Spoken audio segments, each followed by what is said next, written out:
जी अस्सलाम वालेकुम।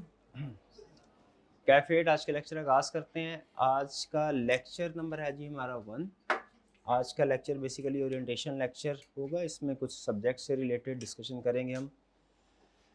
ख़ास तौर पे पूरे इस सेशन को किस तरीके से मैंने प्लान किया आपके साथ शेयर करूँगा, और कुछ एंड पे हम इस सब्जेक्ट का स्टार्ट भी करेंगे। टेक्निकल कंसेप्ट भी होंगे, कुछ बेसिक कंसेप्ट हम स्टडी करेंगे। ठीक है जी। सबसे पहले मुझे बताइए, क्लास में थोड़ा सा साउंड बढ़ा दीजिएगा। क्लास के एंड पे, फिजिकल क्लास के एंड पे जो भाई बैठे हैं लास्ट बेंच में, आप तक मेरी आवाज़ ठीक आ रही है? ओके, चलिए। और पिक्चर भी क्लियर नज़र आ रहा है? बोर्ड पे क्या लिखा हुआ है?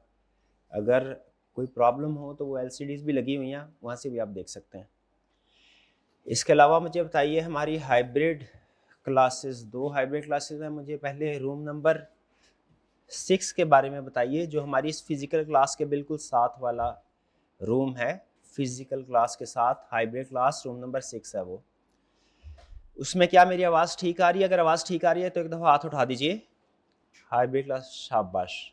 और जो कॉरिडोर में रूम है हमारा, रूम नंबर 4 हाइब्रिड क्लास का, उसमें मेरी आवाज़ ठीक आ रही है तो एक दफ़ा हाथ उठा दीजिए आप लोग भी। चलिए ठीक।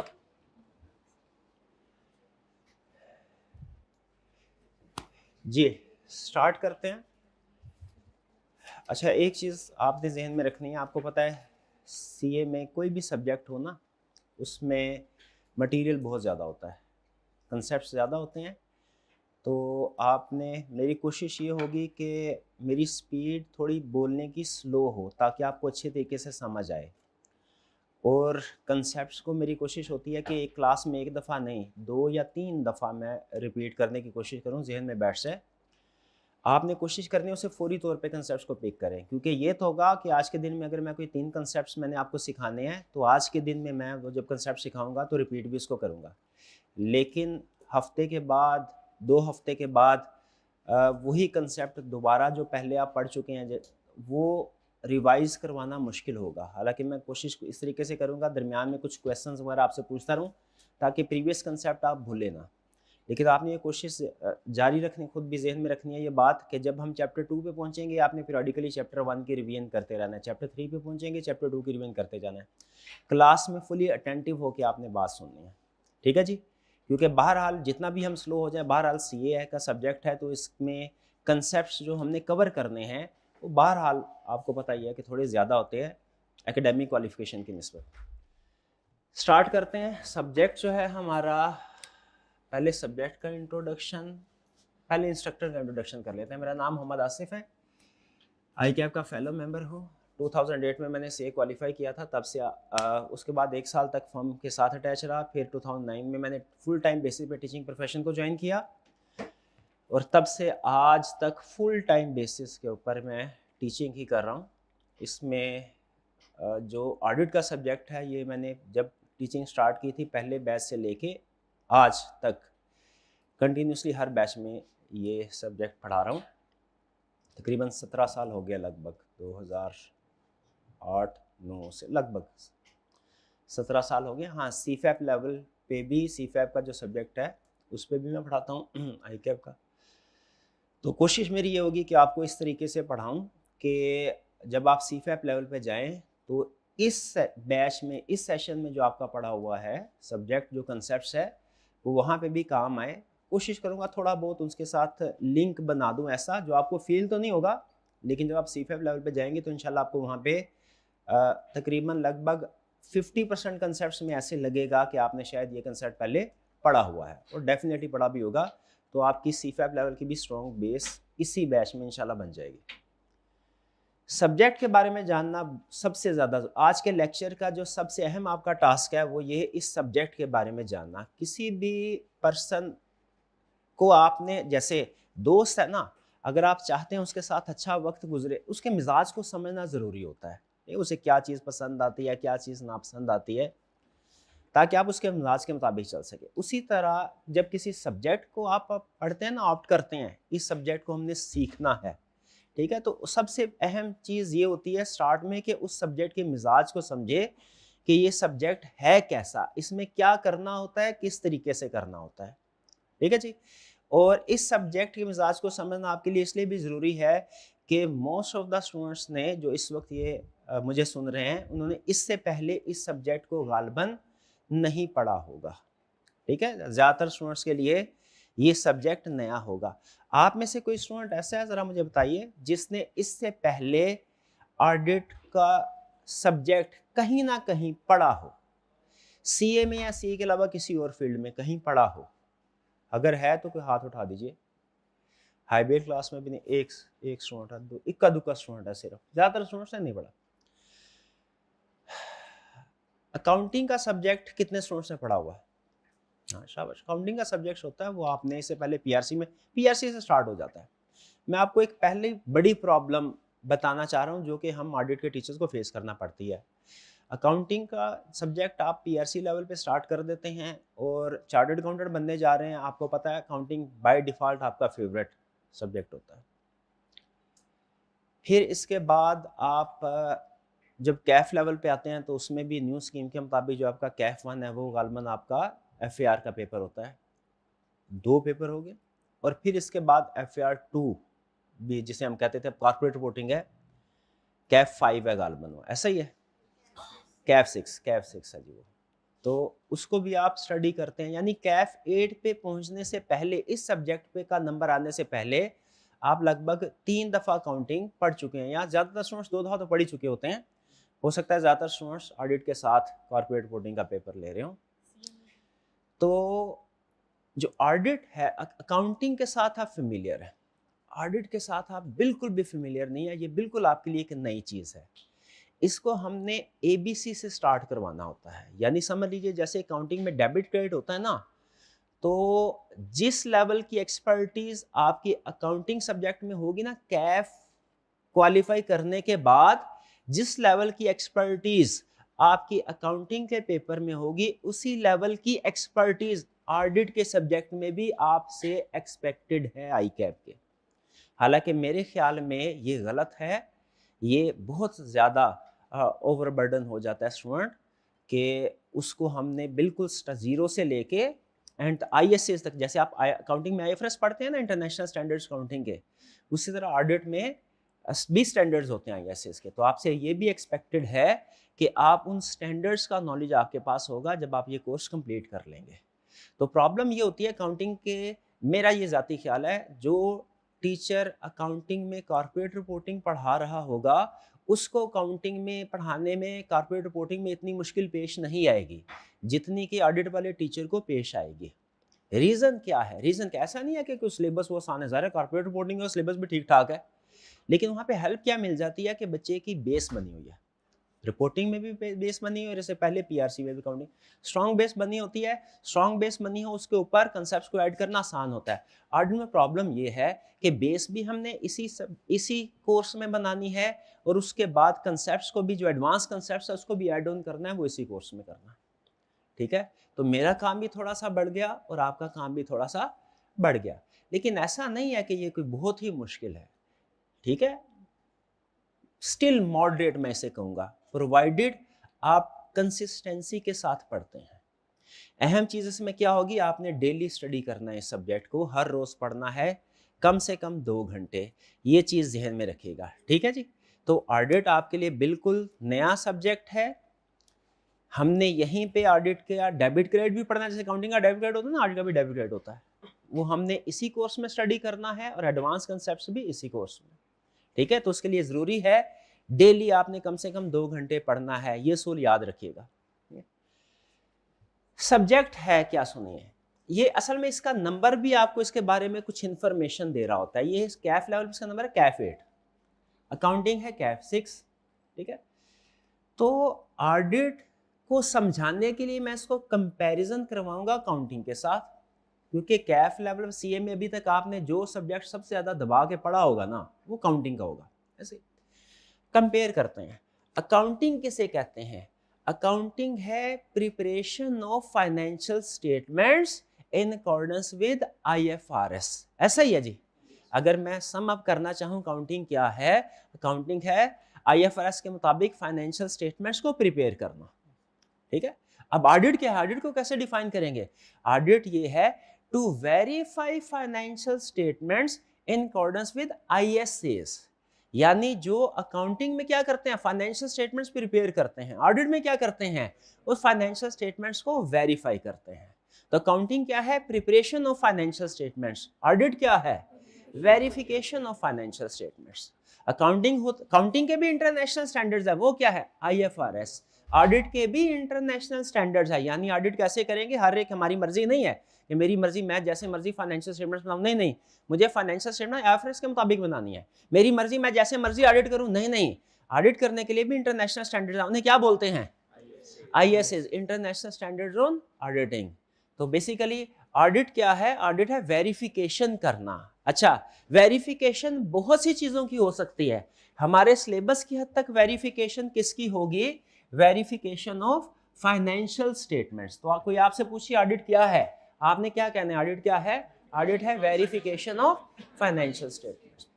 हालांकि फाइनेंशियल स्टेटमेंट्स के अलावा और भी इंफॉर्मेशन होती है जिसको हम वेरीफाई कर सकते हैं। न्यू एजुकेशन स्कीम में ICAP ने कैफ8 के सिलेबस में कुछ ऐसे इंगेजमेंट्स भी ऐड की हैं जो कि फाइनेंशियल स्टेटमेंट्स के अलावा अदर इंफॉर्मेशन की वेरिफिकेशन है, लेकिन वो एंड वाली बात है, वो तब हम एंड में डिस्कस करेंगे। फिलहाल हमारे लिए ऑडिट क्या है, ऑडिट क्या है, वेरिफिकेशन ऑफ, अकाउंटिंग क्या है, preparation of financial statements, audit क्या है, वेरिफिकेशन ऑफ, यानी हमने ये चेक करना है कि फाइनेंशियल स्टेटमेंट्स ठीक बनी है कि नहीं बनी ऑडिट में, ठीक है जी। अच्छा, ऑडिट के बारे में एक और बात कही जाती है, ये आपको इनकी प्लेसमेंट से भी, जो कैफ लेवल पे सब्जेक्ट्स की प्लेसमेंट ऐसे भी अंदाजा हो रहा होगा। ऑडिट के बारे में ये कहा जाता है कि जहां पे अकाउंटिंग खत्म होती है वहां से ऑडिट स्टार्ट होता है, ठीक है। तो देखें, कैफ 6 पहले, कैफ 8 बाद में, जहां पे आपकी अकाउंटिंग खत्म हो रही है वहां से ऑडिट, और होना भी ऐसे चाहिए, क्योंकि जब फाइनेंशियल स्टेटमेंट्स प्रिपेयर हो जाएंगी तो फिर हम उसके बाद ही उनकी वेरिफिकेशन स्टार्ट कर सकेंगे ना। ऐसा थोड़ी है कि फाइनेंशियल स्टेटमेंट्स बनी नहीं और वेरिफिकेशन शुरू हो जाए, ऐसा तो नहीं है। ये भाईजान जब कोई केस स्टडी करेंगे तो केस स्टडी करने के बाद ही मुझे दिखाया गया ना, सर चेक कर लें। इनका काम क्या है, इनकी रिस्पॉन्सिबिलिटी क्या है, केस स्टडीज अटेम्प्ट करना। मेरी रिस्पॉन्सिबिलिटी क्या है, उसको चेक करके बताना कि इन्होंने केस स्टडी ठीक की है कि नहीं की। तो जाहिर है पहले ये केस स्टडी करेंगे, बाद में ही मैं चेक कर सकूंगा, ठीक है। तो ऑडिटर का काम, जहां से अकाउंटिंग का काम जहां खत्म होता है वहां से ऑडिटर का काम शुरू होता है, ये याद रखिएगा। अच्छा, सबसे अहम चीज ये तो हमें पता चल गया कि ऑडिट क्या है, क्या है ऑडिट, क्या किस चीज का नाम है ऑडिट, बताइए, वेरिफिकेशन ऑफ फाइनेंशियल स्टेटमेंट। शाबाश शाबाश। चलिए आगे चलते हैं। अब ये बहुत ही अहम, मैंने आपको बताया था आज के ओरिएंटेशन के लेक्चर में सबसे अहम चीज क्या है, सब्जेक्ट को समझना। सब्जेक्ट को समझने में भी सबसे अहम चीज अब आपके सामने रख रहा हूं, इसको तो बड़े ही अच्छे तरीके से आपने समझना है। ये आज के लेक्चर की रूह है, जान है। जिसने ये कंसेप्ट समझ लिया उसने आज का लेक्चर समझ लिया, ठीक है जी। अच्छा, नेचर, इस सब्जेक्ट की नेचर, मैं जब सरकारी स्कूल में पढ़ता था तो दूसरी तीसरी क्लास में हमें वो टेबल्स याद करवाते थे, तो बोलते थे भाड़े, 2 का भाड़ा, 3 का भाड़ा, 4 का भाड़ा, से वो ऐसे पढ़ते थे, 2 एकम 2, 2 दूनी 4, 2 तिया 6, ऐसे ही है। किसी स्टूडेंट ने ऐसे पढ़े हुए भाड़े? हाँ, शाबाश। जरा मुझे सुनाइए, 2 का टेबल सुनाए, जैसे मर्जी, जैसे आपने स्कूल में पढ़ा वैसे सुना दे। 2 का टेबल सुनाए मेरे भाई, सुना दे। 2 एकम, आगे बोलते, कोई मसला, सीखने में कोई शर्म नहीं होती, सीखने में कोई शर्म नहीं होती। और जितना आसान हो, जितने आसान अल्फाज में सीखा और सिखाया जाए उतना ही बेहतर होता है, ठीक है। तो कोई शर्म नहीं, बताइए। आप सुना दें, उर्दू में सुना दे, उर्दू। 2 एकम 2, 2 दूनी 4, 2 3 6, बोलते जाए, बोलते, ठीक है ठीक है ठीक है, 2 3 6, जैसे आपने स्कूल में सीखा है। 2 5 10, 2 6 12, 2 7 14, 2 8 16, 2 9 18, 2 10 20। ठीक है, आप भी सुनाइए जरा, 2 का टेबल सुना दीजिए। हाँ जी, बिल्कुल जैसे मर्जी सुनाते हैं। शाबाश, बिल्कुल ठीक, बिल्कुल ठीक, बिल्कुल ठीक। अच्छा, मुझे ये बताइए, इन्होंने भी बोला 2 दूनी 4, इन्होंने बोला 2 दूनी 4, मतलब वो क्या बोलते हैं सर, 2 टाइम्स 2 और 4, जो भी इसको बोलते हैं, ऐसे ही। इन्होंने भी 4 बोला, ठीक बोला कि गलत? ठीक, इन्होंने भी 4 बोला, ठीक बोला कि गलत? अगर ये बोलते 5, गलत होता, और अगर ये बोलते 5 तो भी गलत। पक्की बात है, क्लास में कोई ऐसा स्टूडेंट जिसका ख्याल हो कि ये 2 दूनी 4 नहीं 3 होता है या 5 होता है, क्लास में कोई ऐसा स्टूडेंट? अगर मैं आप सबसे कहूंगा कि मुझे 2 का टेबल लिख के दो तो सारे 4 ही लिखेंगे? ओके, शाबाश शाबाश, बिल्कुल ठीक। ये बात आपने अब अपने जहन में बिठा दी है। अगली एग्जांपल, जब मैं दूसरी तीसरी क्लास में था तो एक और सब्जेक्ट होता था इंग्लिश का या उर्दू का, ठीक है। उसमें एक, बल्कि उर्दू की एग्जांपल लेते हैं, उसमें एक मजमून होता था मेरा बेहतरीन दोस्त। मेरा दोस्त है होता है, लिखते होते थे ना ऐसा है, असलम मेरा दोस्त है, वो मेरे घर के करीब रहे, ऐसा ही है ना। ओके चलिए, मेरा भाई बताइए जरा, मेरा बेहतरीन दोस्त, इसके ऊपर जरा कोई मजमून लिख के बताए, हमें 3-4 लाइनें सुना दे। सुना दे, कोई बात नहीं भाई, सुनाए। अगर मैं इनसे कहूं कि ये मुझे सुनाए, तो ये इन भाईजान से भी बोला मैंने ऐसे लिखे मजमून लिखे, कोई इन भाई से भी बोला कि मजमून लिखे, ठीक है जी। इन्होंने लिखा असलम मेरा बेहतरीन दोस्त है, इन्होंने लिखा अकरम मेरा बेहतरीन दोस्त है। इनका असलम था, उनका अकरम है। ये भाई लिखेंगे, ये कहेंगे वहीद मेरा बेहतरीन दोस्त है। ऐसा ही है, बताइए कौन सही है कौन गलत? सारे सही हैं। यहां से मुझे समझ नहीं आ रही। अच्छा, इन्होंने लिखा असलम के वालिद साहब स्कूल टीचर है, इन्होंने कहा असलम के वालिद साहब वकील है, इन्होंने कहा असलम के वालिद साहब कारोबार करते हैं। बताइए कौन ठीक है कौन गलत? तीन नहीं, मुझे ये समझ नहीं आ रही। जब टेबल की बात हो रही थी तो आपने कहा सर 2 दूनी 4 होगा, जिसने जरा भी फर्क आंसर लिखा वो गलत होगा, जिसने 4 लिखा वो ठीक होगा। अभी आपने यही बोला ना, जिसने 4 की बजाय 5 लिखा वो भी गलत, जिसने 4 की बजाय 3 लिखा वो भी गलत। वहां पे तो जरा सा फर्क होता था तो आप कहते थे सर ये गलत हो गया। यहां पे भी तो डिफरेंस आ रहा है, नाम में फर्क आ रहा है, वालिद साहब के प्रोफेशन में फर्क आ रहा है, और भी कुछ चीजों में फर्क आ जाएगा, और आप कह रहे हैं कि वो ठीक है। क्यों, ऐसा क्यों है? इधर तो इधर भी आंसर फर्क है, डिफरेंट स्टूडेंट्स का आंसर फर्क है। इधर आप कह रहे हैं सर सबका तीनों का ठीक है। वो मैथ वाले क्वेश्चन जब मैं आपसे पूछा था उसमें आपने कहा सर आंसर अगर फर्क होगा सबका सेम होना जरूरी है, अगर फर्क होगा तो गलत होगा। क्यों? ये सब्जेक्ट की नेचर ऐसी है, मैथ के रूल सबके लिए सेम है, उनमें आप जरा सा भी चेंज करेंगे आप गलत हो जाएंगे, ठीक है। लेकिन कुछ सब्जेक्ट्स ऐसे होते हैं जिनमें सबका कंटेंट सेम नहीं होता, डिफरेंट होता है, बल्कि अक्सर डिफरेंट होता है, होना भी चाहिए, होना भी। ऐसा ही है ना। बताना मैं ये चाह रहा हूं, आपने बेतहाशा अभी तक अकाउंटिंग की होगी और मैंने यही कंसेप्ट आपका हिलाना है आज। अकाउंटिंग बेतहाशा कर करके आपका माइंडसेट क्या बन चुका है? आपका माइंडसेट ये बन चुका है कि जो किताब में लिखा हुआ है, जो सॉल्यूशन में लिखा हुआ है, हमारा आंसर वही आएगा तो इसका मतलब है ठीक है, और अगर उससे जरा भी डिफरेंट हुआ तो इसका मतलब है आंसर गलत है। ये आप काउंटिंग कर करके ना हर सेशन में ये बात बहुत पक्के तरीके से आपके जहन में बैठ चुकी है। लेकिन बताना ये चाह रहा हूं इस सब्जेक्ट में ये रूल अप्लाई नहीं होगा। इस सब्जेक्ट के अंदर जो आपका आंसर जो आप अटेम्प्ट करेंगे अक्सर डिफरेंट होगा। तो आपने ये नहीं कहना सर ये जो मेरा आंसर है ये आपके वाले सॉल्यूशन से डिफरेंट है, सर मुझे बड़ी परेशानी है, सर ये मेरा सॉल्यूशन आपके सॉल्यूशन से मैच नहीं हो रहा। भाई मेरे सॉल्यूशन से मैच होना तो दूर की बात है, आपका सॉल्यूशन आपके साथ आपके दोस्त के सॉल्यूशन से मैच नहीं होगा। क्यों मैच नहीं होगा? सब्जेक्ट की नेचर डिफरेंट है। ये काउंटिंग की तरह सब्जेक्ट नहीं है 2 दूनी 4 हमेशा 4 आएगा, जिसका 3 आया वो भी गलत, जिसका 5 आया वो भी गलत। ये काउंटिंग नहीं है, काउंटिंग में ऐसा होता है, ऑडिट में ऐसा नहीं होता। ऑडिट में आपका अक्सर केस स्टडी के अंदर आंसर डिफरेंट आएगा, डिफरेंट। इवन मैं अभी भी कोई क्वेश्चन करता हूं ना, सेम क्वेश्चन, अब ये फैक्ट बता रहा हूं, सुबह करूंगा ना सॉल्यूशन कुछ और होगा, शाम में करूंगा सॉल्यूशन मेरा कुछ और होगा। सेम क्वेश्चन बाज़ औक़ात मेरे साथ भी ऐसे होता है। तो जब मेरा सॉल्यूशन एक मेरे सॉल्यूशन के साथ ही दूसरे टाइम में के साथ मैच नहीं करेगा तो आपका कैसे कर सकता है? ये सूल याद रखिएगा, अल्फाज मैच नहीं होने चाहिए, हाँ कंसेप्ट मैच होने चाहिए। अल्फाज मैच, यहां पे अल्फाज अकाउंटिंग में एक एक नंबर आपका मैच होता है और रूल ये है नंबर मैच हुआ तो आंसर ठीक, नंबर मैच नहीं हुआ तो आंसर गलत।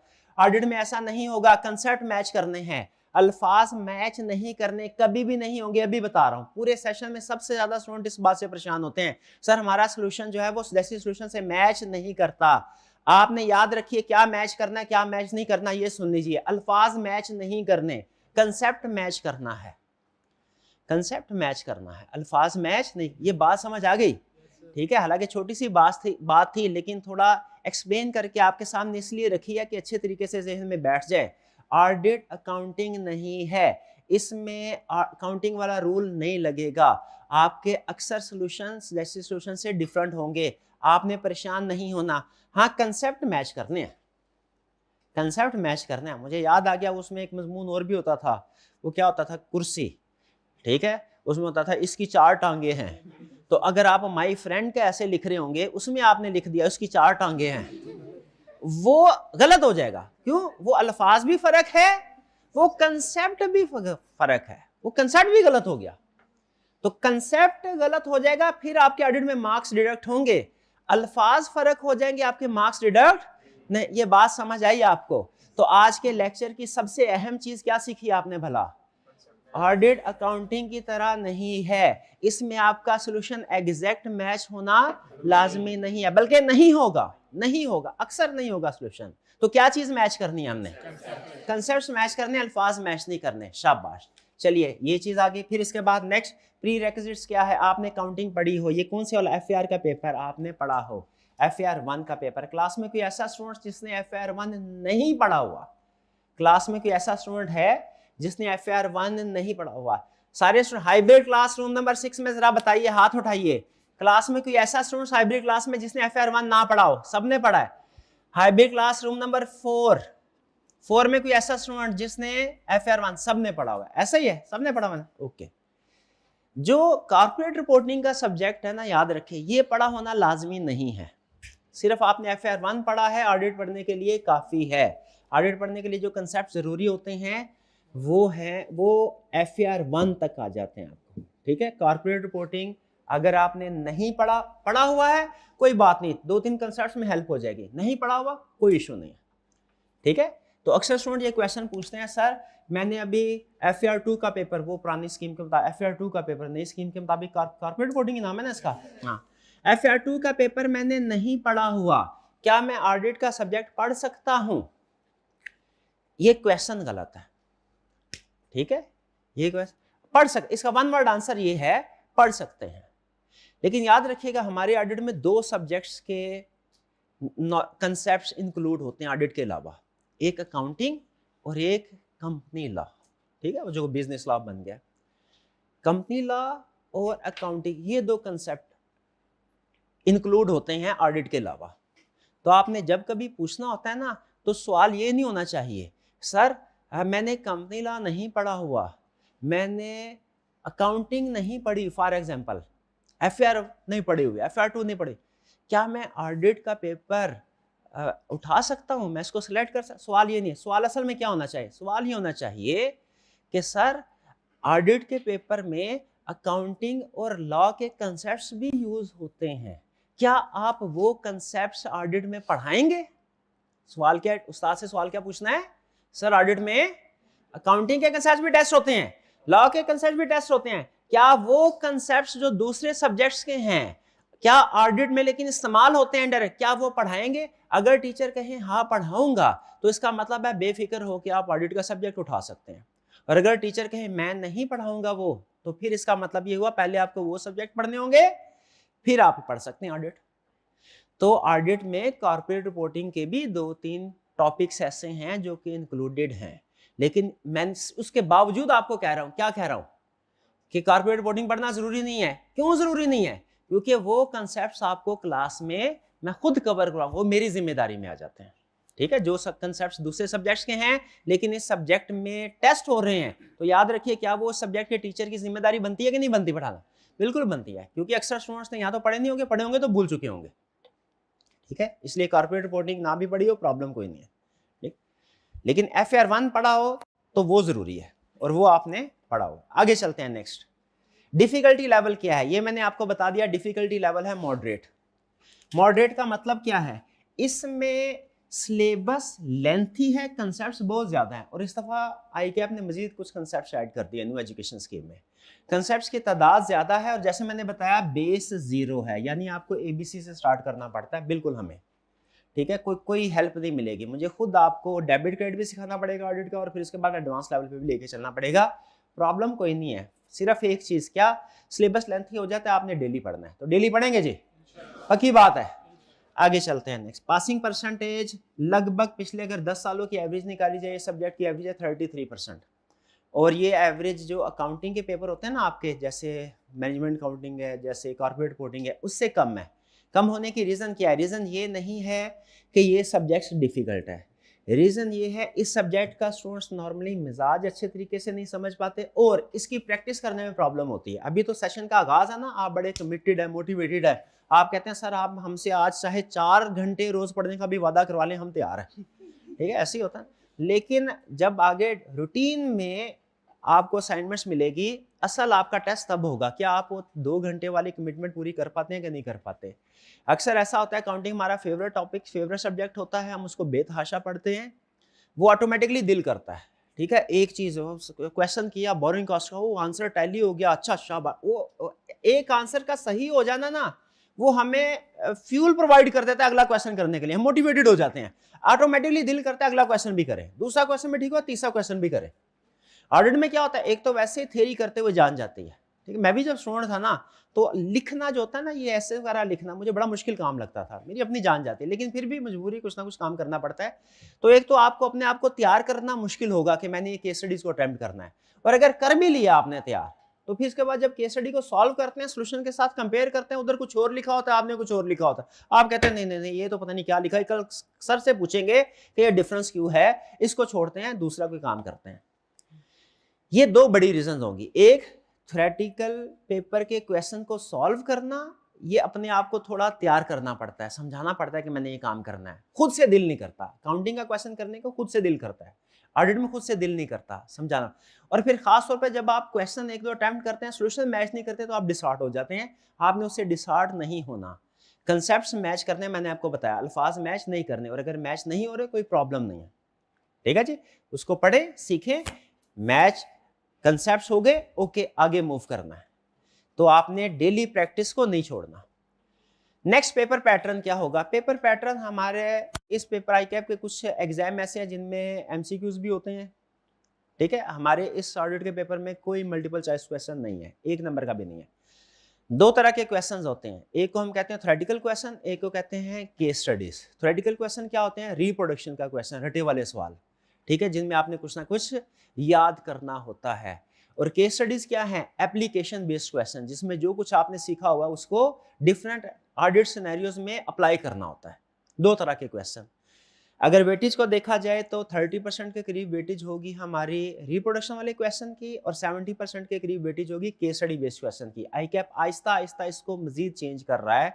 अब हो सकता है कि आने वाले अटेम्प्ट्स में वो ये जो 30-70 की रेशियो इसको 20-80 कर दे, कि 20% रिप्रोडक्शन का क्वेश्चन और 80% केस स्टडी बेस्ड क्वेश्चन। इसीलिए याद रखिए, इस क्लास के अंदर हम कुछ कंसेप्ट्स ऐसे हैं जिनको याद भी करना है। क्यों? क्योंकि हमारा पेपर रिक्वायर करता है कि वो हमसे कुछ रिप्रोड्यूस करवाएगा चीजें, उन चीजों को याद भी करना है, लेकिन हमारा ज्यादा फोकस क्या होगा?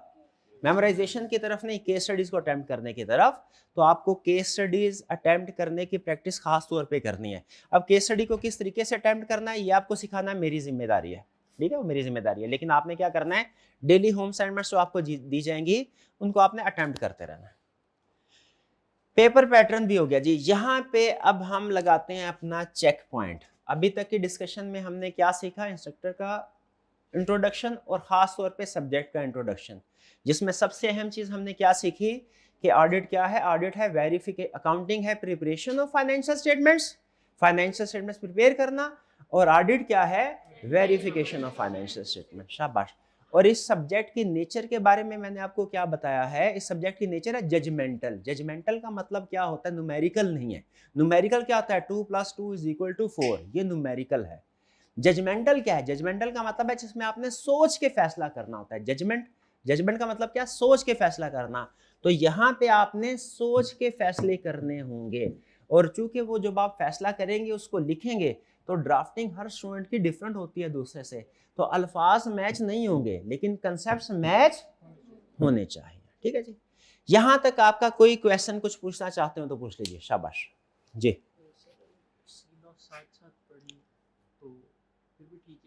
सीला वो कह रहे हैं कि सर कंपनी ला अगर साथ साथ पढ़े तो फिर भी ठीक है, भाई ना भी पढ़े तो फिर भी ठीक है। ऑडिट के लिए मैंने बताया कंपनी ला के कंसेप्ट जरूरी हैं, इसमें यूज होते हैं, कंपनी ला के कंसेप्ट यूज होते हैं और अकाउंटिंग के कंसेप्ट यूज होते हैं, लेकिन इसका यह मतलब नहीं है कि ऑडिट के लिए लाजमी है कि आप ये सब्जेक्ट पढ़ गए हैं, नहीं भी पढ़े मसला कोई नहीं है। क्यों मसला क्यों नहीं है? क्योंकि अगर तो वो आपका ऑडिट का टीचर आपको अकाउंटिंग के और लॉ के कंसेप्ट सिखा रहा है ऑडिट में, तो फिर आपके लिए कोई प्रॉब्लम नहीं है, चाहे पहले से ना पढ़ा हो। लेकिन अगर नहीं सिखा रहा तो फिर आपको पहले वो सब्जेक्ट पढ़ने हैं, फिर उसके बाद आना है। और मैं इस क्लास में ये अपनी जिम्मेदारी ले रहा हूं कि हमारे ऑडिट में किसी भी दूसरे सब्जेक्ट का कोई भी कंसेप्ट अगर यूज होता है, वो कंसेप्ट आपको पढ़ाना मेरी जिम्मेदारी है। लेकिन एक और चीज ध्यान में रखिएगा, वो कंसेप्ट मैं आपको पढ़ाऊंगा अपने ऑडिट के स्कोप को सामने रखते हुए। ठीक है, जैसे फॉर एग्जांपल अकाउंटिंग का एक कंसेप्ट है, गालबन आप में से कुछ स्टूडेंट्स ने पढ़ा होगा, IAS 10 सब्सिक्वेंट इवेंट्स। ठीक है, वो कंसेप्ट है। अब वो बहुत से कुछ स्टूडेंट्स ने पढ़ा होता है, कुछ स्टूडेंट्स ने नहीं पढ़ा होता, वो मैं आपको एक्सप्लेन करूंगा, सिखाऊंगा क्लास में। लेकिन किस हद तक, जिस हद तक ऑडिट में यूज होता है, यानी उस नॉलेज की बेस पे आप ऑडिट का पेपर तो दे सकते हैं, लेकिन उस नॉलेज की बेस पे अकाउंटिंग का पेपर नहीं दे सकते। आप अकाउंटिंग के टीचर को जाके ये नहीं कह सकते सर हमें IAS 10 ना पढ़ाएं, क्यों, हमने ऑडिट में सीख लिया। नहीं नहीं नहीं, ऑडिट वाले टीचर ने जो सिखाया है वो ऑडिट के पॉइंट ऑफ व्यू से सिखाया है। अकाउंटिंग वाले टीचर जो आपको सिखाएंगे अकाउंटिंग के पॉइंट ऑफ व्यू से सिखाएंगे। जैसे एक छोटी सी एग्जांपल मैं आपके सामने रखता हूं, अकाउंटिंग में कंसेप्ट और होता है, जो ऑडिट में एक और कंसेप्ट है अकाउंटिंग का जो इस्तेमाल होता है, वो है IAS 16 में आपने पढ़ा होगा। IAS 16 अलाउ करता है रिवैल्यूएशन मॉडल। रिवैल्यूएशन मॉडल में एक रूल ये होता है कि आपने जब रिवैल्यूएशन करनी है, इंटायर क्लास की रिवैल्यूएशन करनी है, सेलेक्टिव एसेट्स की रिवैल्यूएशन नहीं करनी। ऐसा ही है। अब ऑडिट में ये कंसेप्ट टेस्ट होगा कि एसेट्स रिवैल्यूड अमाउंट पे शो करवाए जा सकते हैं, ये भी टेस्ट होगा। और ये भी टेस्ट होगा कि सिलेक्टिव रिवैल्यूएशन नहीं करनी चाहिए, इंटायर क्लास की रिवैल्यूएशन करनी चाहिए। लेकिन यहाँ पे रिवैल्यूएशन की कैलकुलेशन कभी भी नहीं हम करेंगे। रिवैल्यूएशन की एडजस्टमेंट्स क्या होती है, उसमें डेफर्ड टैक्स का इंपैक्ट क्या होता है, या दूसरा सरप्लस जो है उसको कैसे रिकॉर्ड करना है, ये सारी चीजें हम ऑडिट में नहीं सीखेंगे। क्यों? ऑडिट के पेपर में टेस्ट नहीं करता, ये काउंटिंग में टेस्ट करता है। ठीक है जी, तो कोई भी दूसरा सब्जेक्ट का कंसेप्ट ऑडिट में अगर इंक्लूडेड है तो वो मेरी जिम्मेदारी है, वो मैं आपको कवर कराऊंगा। आपको इसके बारे में कतन कोई परेशान होने की जरूरत नहीं है। बस एक चीज, FAR 1 पढ़ा हो आपने, कैफ 1 जो है न्यू स्कीम के मुताबिक वो पढ़ा हो, वो पढ़ा हुआ है बस, इसके अलावा आपसे कुछ रिक्वायर्ड नहीं है। और की क्वेश्चन, हाइब्रिड क्लासरूम नंबर 4 में कोई क्वेश्चन, हाइब्रिड क्लासरूम नंबर 6 में कोई क्वेश्चन, बताइए जल्दी से बताइए। अगर कोई क्वेश्चन नहीं है तो नो क्वेश्चन कह दीजिए एक दफा, शाबाश। हाइब्रिड क्लास नो क्वेश्चन, चलिए थोड़ा सा ऊंची बोलिए मेरे भाई जरा, नो क्वेश्चन। चलिए आगे चलते हैं। नेक्स्ट,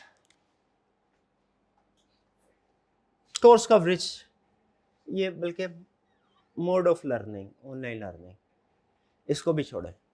कुछ एडवाइसेस आपके लिए, ठीक है, अमल करेंगे आप ही का फायदा, ना करेंगे तो आपकी मर्जी है, लेकिन बताना मेरा फर्ज है। ये कुछ चीजें ऐसी है जैसे शायद कुछ अंडरस्टूड किस्म की चीजें, लेकिन फिर भी आपके सामने रखना जरूरी है। कुछ एडवाइसेस मेरी हैं फिजिकल स्टूडेंट्स और ऑनलाइन स्टूडेंट्स, दोनों तरह के स्टूडेंट्स के लिए। भाई AC ऑन करवा दें, मेरे को गर्मी क्यों लग रही है, मुझे AC ऑन करवा दें।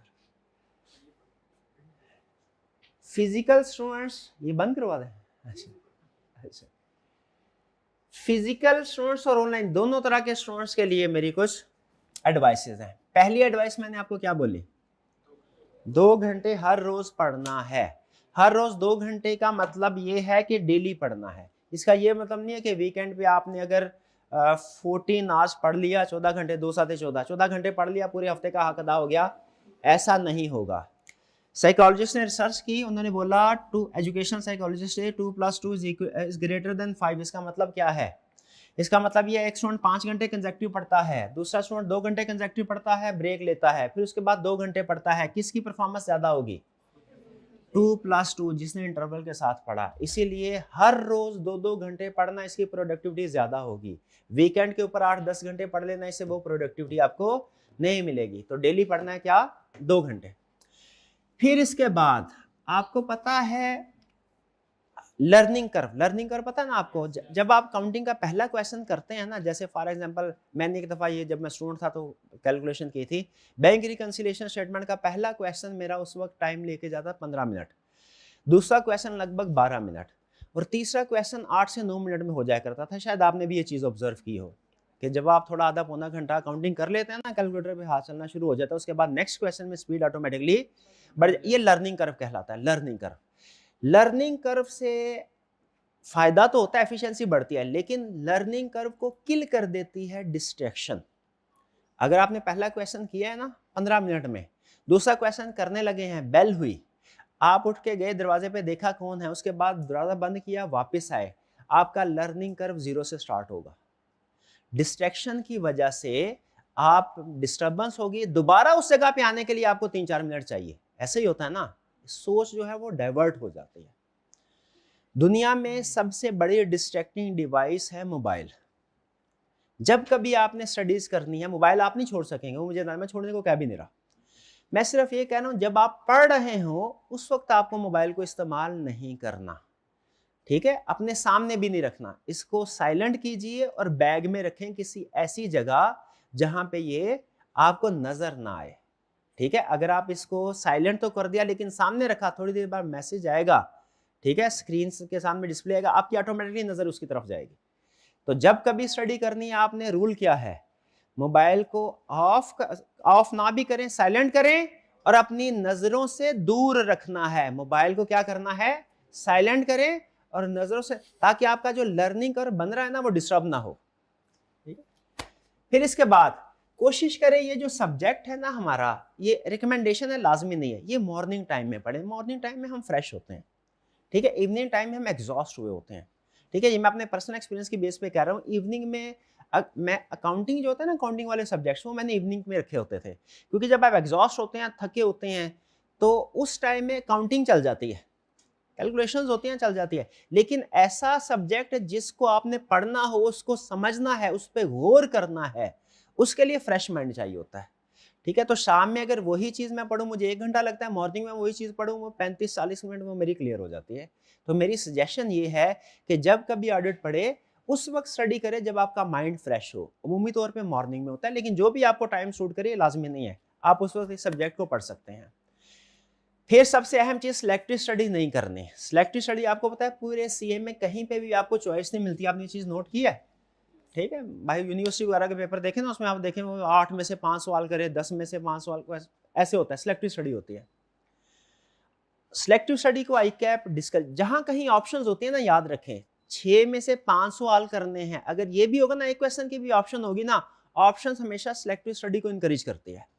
आई कैप सिलेक्टिव स्टडी आपसे नहीं करवाता, बल्कि आई कैप बाज़ औक़ात चुन चुन के ऐसे कंसेप्ट्स उसे अपने वर्किंग किए होते हैं, अंदाजा होता है स्टूडेंट्स कौन कौन से कंसेप्ट्स किस सब्जेक्ट में छोड़ के जाता है। आई कैप इंटेंशनली उन कंसेप्ट्स को टेस्ट करता है जो अक्सर स्टूडेंट्स छोड़ के जाते हैं। तो सिलेक्टिव स्टडी आपने नहीं करनी, ठीक है। हमेशा सारे सब्जेक्ट्स, सारे जो हमारे चैप्टर्स होंगे उनको स्टडी करना है। नेक्स्ट वीकली टेस्ट होंगे हमारे, आपने लगभग वीकली टेस्ट होंगे, ठीक है। आपने इसको अटेम्प्ट करना है। वीकली टेस्ट के साथ कुछ एडिशनल टेस्ट भी होते हैं, ठीक है। हमारा टर्म टेस्ट भी होंगे, मॉक भी होगा। टेस्ट आपने स्किप नहीं करना है, ये याद रखिएगा, ठीक है। टेस्ट को स्किप, टेस्ट 2 वे टीचिंग में सबसे अहम टूल है टेस्ट। देखिए क्लास में आते हैं ना, ये 1 वे टीचिंग हो रही है, मैं सिर्फ आपको समझा रहा हूँ, बता रहा हूँ, आप सुन रहे हैं।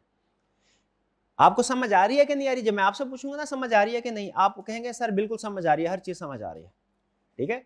लेकिन मुझे अंदाजा है कि हर चीज आपको समझ नहीं यार, कुछ चीजें ऐसी होती है जो कि आपको हो सकता है कुछ स्टूडेंट्स को समझ ना आए। तो मुझे बताइए, जो चीजें आज के लेक्चर में आपको समझ नहीं आई, क्या वो मुझे अगले लेक्चर में या हफ्ते के बाद या महीने के बाद बहाने से रिवीजन कर देनी चाहिए उनकी, या नहीं करनी चाहिए? क्योंकि ये तो अंडरस्टूड है, जब आप चीजें सीख रहे होते हैं, कुछ चीजें आसानी से समझ आ जाएंगी, कुछ चीजें मुश्किल होंगी, तो मुश्किल होंगी उनको दोबारा रिवाइज होना।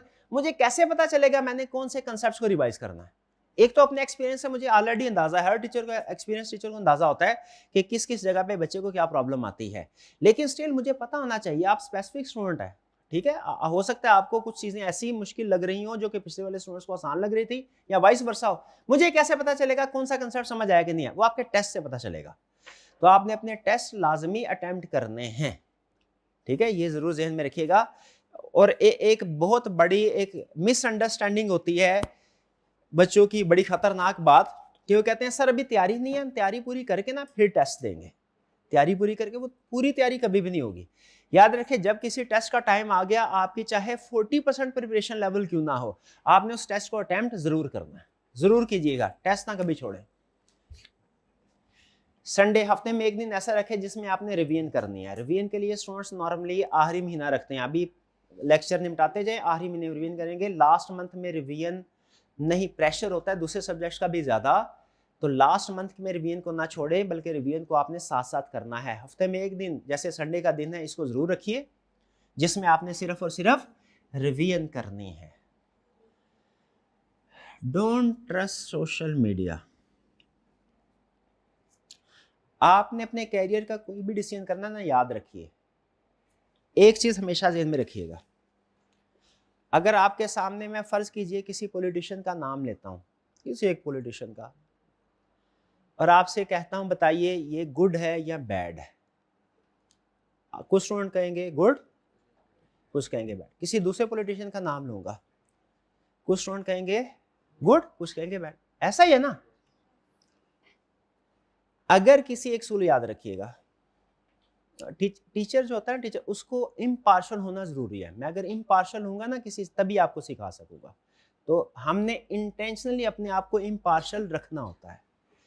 एक चीज़ याद रखिएगा, दुनिया में अगर आप किसी इंसान से आज तक नहीं मिले और आप उसे गलत समझते हैं, उसके बारे में नेगेटिव थॉट रखते हैं, वो भी एक कैंपेन की वजह से है।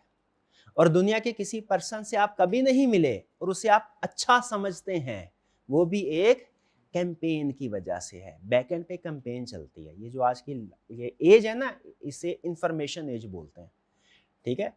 सोशल मीडिया में आपसे अगर कहूँ, फॉर एग्जांपल, सोशल मीडिया सबसे पहले जहन में हमारे फेसबुक आता है। क्या आप कहेंगे sir Facebook social media? Facebook याद रखिए आज के दुनिया, और आपके बिजनेस पॉइंट ऑफ व्यू से आपको बता रहा हूँ, सोशल मीडिया प्लेटफॉर्म नहीं है। इनिशियली ये था सोशल मीडिया प्लेटफॉर्म, अब ये बिजनेस प्लेटफॉर्म है। इस पे बिजनेस होते हैं। फेसबुक पे क्या होते हैं? बिजनेस होते हैं। इवन जो फेसबुक बनाने वाले हैं वो ये इस बात का एतराफ़ करते हैं कि अब हमारे लिए, हम जो पॉलिसी मेकिंग जो स्ट्रेटजीज बना रहे होते हैं ना, वो इसको एज सोशल मीडिया प्लेटफॉर्म नहीं बना रहे होते, एज बिजनेस प्लेटफॉर्म बना रहे होते हैं, ठीक है। तो आपके कैरियर के जो आपने जो भी डिसीजन करने होते हैं ना, ये मेरी एक आपको एडवाइस है, जो भी डिसीजन करने होते हैं वो आप हमेशा उस पर्सन के साथ मिलके कीजिए जिसको आप जानते हैं, ठीक है, जिसको आप जानते हैं, जो आपका वेल विशर है। सोशल मीडिया पे डिफरेंट कैंपेन चल रही होती हैं, इनकी बेस पे आप अपनी जिंदगी का कोई भी अहम डिसीजन ना कीजिए। आप प्रोफेशनल है, आपने खुद रिसर्च करनी है हर चीज की, ठीक है, और उसके बाद जो भी फिर आपका दिल मुतमिन हो उसके मुताबिक आप फैसला कीजिए। आगे चलते हैं। ये तो थी स्टूडेंट्स, इंस्ट्रक्शन थी दोनों तरह के स्टूडेंट्स के लिए, जो फिजिकल के वाले हैं उनके लिए भी और ऑनलाइन वाले स्टूडेंट्स के लिए भी। नेक्स्ट फिजिकल वाले स्टूडेंट्स के लिए रेगुलर होना है, आपने पंक्चुअल होना है। रेगुलर का मतलब क्या है? रोज आना। हमारा सिलेबस क्विकली मूव करता है, सीए का हर सब्जेक्ट ऐसा ही है। उसमें अगर आप एक छुट्टी करते हैं ना, मैं आई.कॉम बी.कॉम भी किया, बी.कॉम में क्या होता था, हफ्ता छुट्टी करता था मैं, हफ्ते के बाद जाते थे, वो टॉपिक वही चल रहा होता था, कोई प्रॉब्लम नहीं होती थी। सीए में आप एक दिन छुट्टी करेंगे ना, आपको उस टॉपिक के जितने भी क्वेश्चन उसके बाद करेंगे, हर क्वेश्चन में फील होगा कि कोई ना कोई चीज़ आपको समझ नहीं आ रही। तो यहाँ पे आपने किसी भी कोशिश करनी है कि छुट्टी हरगिज ना कीजिए। फिर उसके बाद पंक्चुअल। पंक्चुअल का मतलब क्या है? टाइम पे आना है, वक्त पे आना है आपने। क्लास में अटेंटिव होना है। अटेंटिव होने का मतलब ये खास तौर पे मोबाइल की तरफ नहीं देखना। पूरी क्लास में पहले मिनट से लेके आखिरी मिनट तक मोबाइल की तरफ आपकी नज़र नहीं जानी चाहिए।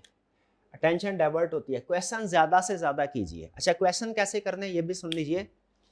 जब मैं ऐसे आपके साथ शेयर कर रहा हूँ ना, लेक्चर डिलीवर कर रहा हूँ, आपने इसके दरमियान में मुझसे क्वेश्चन नहीं पूछना। मैं खुद दरमियान में चेक पॉइंट बोलूंगा, मैं कहूँगा ये चेक पॉइंट आ गया। चेक पॉइंट का मतलब ये है कि मैंने लॉजिकल अपने लेक्चर को 3-4 हिस्सों में डिवाइड किया होता है। जब मैं लॉजिकल पार्ट कंप्लीट कर लूंगा, वहां पे खुद से रुकूंगा और आपसे पूछूंगा कि क्वेश्चन है तो पूछ लीजिए। आपने उस टाइम पे क्वेश्चन पूछना है, दरमियान में क्वेश्चन नहीं पूछना, क्योंकि वो एक तो टेम्पो टूट जाता है और दूसरा बात ऐसा होता है कि वो हमें अंदाज़ा होता है उस्ताद को कि बच्चा यहाँ पे क्या क्या सवाल पूछेगा। तो कई दफ़ा ऐसे होगा कि कोई क्वेश्चन आपके जहन में आएंगे, लेकिन चूंकि मैंने आपको मना किया कि अभी नहीं पूछना, आप अपने आप को रोक लेंगे, ठीक है, लिख लेंगे साइड पे क्वेश्चन में पूछना, लेकिन थोड़ी देर बाद आपको फील होगा उस क्वेश्चन का आंसर ऑटोमेटिकली आपको मिल गया है, ठीक है। तो अगर बहरहाल इन केस फिर भी अगर क्वेश्चन का आंसर नहीं मिलता तो आपने क्या करना है, जब आपको मैं ब्रेक लगा क्वेश्चन में चेक मार्क लगाऊं तो आपने उस वक्त क्वेश्चन और ज्यादा से ज्यादा क्वेश्चन पूछिए। एक चीज हमेशा जहन में रखिएगा, हाथी, आपके जहन में आया हाथी का इमेज बना? हमारे लेक्चर से इररेलेवेंट है ना, ये सच में इररेलेवेंट है। इससे पहले जितनी भी डिस्कशन हुई आपके जहन में हाथी आया था? क्यों नहीं आया था? मैंने बोला ही नहीं। अब आया जहन में, क्यों? मैंने बोला।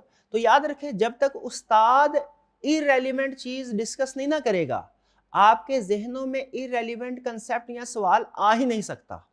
बहुत से स्टूडेंट ये समझते हैं मेरे जहन में जो सवाल है पता नहीं भूंगा सा सवाल होगा, मैं पूछूंगा पता नहीं मेरे को इंसल्ट ही ना हो जाए, सारे हंसना शुरू कर देंगे। आ ही नहीं सकता। 17 साल हो गए, हर साल में 2 बैच होते हैं और सम टाइम हम एक सेशन के अंदर मल्टीपल बैच पढ़ा रहे होते हैं। आज तक कितने स्टूडेंट्स ने क्वेश्चन पूछे होंगे मेरे से? कितने स्टूडेंट्स ने क्वेश्चन पूछे होंगे? 1 या 2 क्वेश्चंस के अलावा आज तक किसी बच्चे ने इररेलेवेंट सवाल नहीं पूछा। क्यों? क्योंकि मेरी कोशिश होती है कभी इररेलेवेंट डिस्कशन ना कर। तो आपके जहन में जो भी क्वेश्चन है, आपको जितना मर्जी भूंगा लगे, देखिए क्वेश्चन भूंगा है या अच्छा है वो मैंने डिसाइड करना है, वो आपने डिसाइड नहीं करना, आप उसको जरूर पूछिए, ठीक है। मुझे इससे हेल्प ये मिलती है कि जब आप क्वेश्चन पूछते हैं मुझे पता चल जाता है बच्चे का माइंड किस जगह पे काम कर रहा है, इस वक्त बच्चा किस जगह पे खड़ा है। मैं उस जगह पे आगे फिर लेक्चर को आगे उसके साथ जोड़ के आगे चलता हूँ, ठीक है। तो क्वेश्चन जब मैं आपसे पूछूं, आपने कोशिश करनी है कि ज्यादा से ज्यादा क्वेश्चन पूछ लें, ठीक है। जब मैं आपसे कहूं कि क्वेश्चन अब पूछ सकते हैं, ठीक है जी। तो ये था हमारा आस्क क्वेश्चन। और नेक्स्ट है सिलेक्ट हॉस्टल एंड मेट्स। ऐसे स्टूडेंट्स जो दूसरे शहरों से आए हैं भाईजान, इतनी कुर्बानी दे के यहाँ पाए हैं, ठीक है। एक तो घर वालों से दूर होना, ये बड़ी कुर्बानी है, ठीक है। हर बंदा एक जैसा स्ट्रांग नहीं होता, कुछ बंदे ऐसे होते हैं इमोशनली अटैच होते हैं, होम सिकनेस हो जाती है, वो एक बड़ी कुर्बानी है। फिर इसके अलावा सारे काम खुद करने। हॉस्टल वालों के लिए मैं ये क्या करता हूँ, सीए जो है ना वो डबल मुश्किल हो जाता है, ठीक है। बहुत से काम उन्हें जो घर वाले ऑलरेडी खुद करने पड़ते हैं। तो आप लोगों ने जहाँ इतनी कुर्बानी दी है ना, थोड़ी सी कुर्बानी और दीजिए। क्या? अच्छा हॉस्टल सेलेक्ट कर लें, ऐसा हॉस्टल जिसमें कम से कम मिनिमम इतना माहौल हो कि आप पढ़ सके, कोई डिस्टर्बेंस ना हो, या अपने बैचमेट्स जो होते हैं, रूममेट्स जो होते हैं ना, वो अच्छे होने चाहिए आपके। बहुत से स्टूडेंट ऐसे होते हैं बाकी अपनी परेशानियों का जिक्र कर रहे होते हैं कि रूममेट्स की वजह से वो पढ़ नहीं पाते, वो घूमने फिरने वाले होते हैं, ठीक है। तो कोशिश करना है आपने हॉस्टल अच्छा सेलेक्ट कर लें और रूममेट्स जो हैं वो ऐसे सेलेक्ट कर लें जो पढ़ने पढ़ाने वाले हों, और कोशिश करें दोस्त भी अपने ऐसे सेलेक्ट करें, ठीक है। एक फार्मूला बताता हूँ आपको, जाहिर है हमें भी किसी न किसी ने बताया हुआ है, हम आगे आपको बता रहे हैं, आप आगे किसी और को शायद बताएंगे। अगर आप टीचर बनना चाहते हैं जिंदगी में, 5 टीचर्स के साथ दोस्ती कर लें। वकील बनना चाहते हैं, 5 वकीलों के साथ दोस्ती कर लें। अमीर बनना चाहते हैं, 5 अमीरों के साथ दोस्ती कर लें। आप जैसे माहौल में रहेंगे ना, आप वैसा ही बन जाएंगे, ठीक है। तो इसीलिए अगर आप इस वक्त दोस्त बनाएंगे ना, जिस बेस पे दोस्त बनाएंगे, जिस बेस पे दोस्त बनाएंगे, आप भी वैसा ही बन जाएंगे। तो कोशिश करें, अगर आप पढ़ने वाले हैं, पढ़ना चाहते हैं, तो ऐसे लोगों को, ऐसे स्टूडेंट्स को दोस्त बनाएं जो खुद भी पढ़ने वाले हैं। अगर आप सैरो तफरी करने का शौक रखते हैं तो फिर आपको ऐसे लोगों को दोस्त बनाना चाहिए जो सैरो तफरी करते हैं। तो इसलिए मैं आपको भी एडवाइस दे रहा हूं कि हॉस्टल को सिलेक्ट करना है अच्छे तरीके से, और जो दोस्त बनाने हैं वो भी आपने बड़ा केयरफुली बनाना है, ठीक है उनको, वरना आप भी उन जैसे हो जाएंगे या वो आप जैसे हो जाएंगे, ऐसे ही होगा। ऑनलाइन स्टूडेंट्स के लिए इंस्ट्रक्शंस क्या हैं? ऑनलाइन स्टूडेंट्स के लिए इंस्ट्रक्शंस ये हैं कि आपने ऑनलाइन वाले स्टूडेंट्स के लिए, खास तौर पे आपके लिए बोल रहा हूं, लैपटॉप और कंप्यूटर पे लेक्चर लीजिए, मोबाइल पे लेक्चर ना लीजिए। मोबाइल के कभी लेक्चर नहीं लेना। एक तो ये कि स्क्रीन छोटी होती है, वो विजन में जब जो चीज़ छोटी होती है ना, उसका इम्पैक्ट भी हमारे जहन में कम पड़ता है, जो चीज़ बड़ी होती है उसका इम्पैक्ट भी ज़्यादा होता है, ठीक है, सिनेमा हॉल में जाके मूवी देखे ना, उसका कुछ और ही मजा होता है, वो कुछ और ही इम्पैक्ट आ रहा होता है उसका। ठीक है, मोबाइल पे वही मूवी देखेंगे आपको इतना मजा नहीं आया, ऐसे ही होता है ना, साउंड इफेक्ट भी अलग होता है उसका व्यू भी अलग होता है। तो इसलिए मोबाइल जो है ना, छोटी सी स्क्रीन है, इस पर तो शायद आपको अल्फाज सही तरीके से नजर भी ना आ रहे हो बाज़-औक़ात।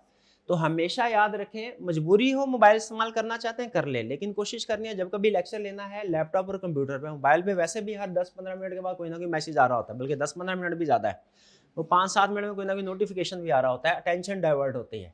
आपको बताया ना, दुनिया में सबसे ज़्यादा मोस्ट डिस्ट्रैक्टिंग डिवाइस कौन सी है? मोबाइल। मोबाइल, ठीक है जी। अगर आपसे फ़ायदे पूछेंगे ना, तो ये बेतहाशा फ़ायदे आप बता देंगे मोबाइल के, ठीक है। लेकिन अगर आप देखें ना, मैं अगर देखूँ ना मेरी ज़िंदगी में, इसका नेट इफेक्ट नेगेटिव है। मेरी अब तक की ज़िंदगी में पिछले कोई 15-20 सालों से मोबाइल इस्तेमाल कर रहा हूँ, इसका नेट इम्पैक्ट क्या है? नेगेटिव है, नेगेटिव।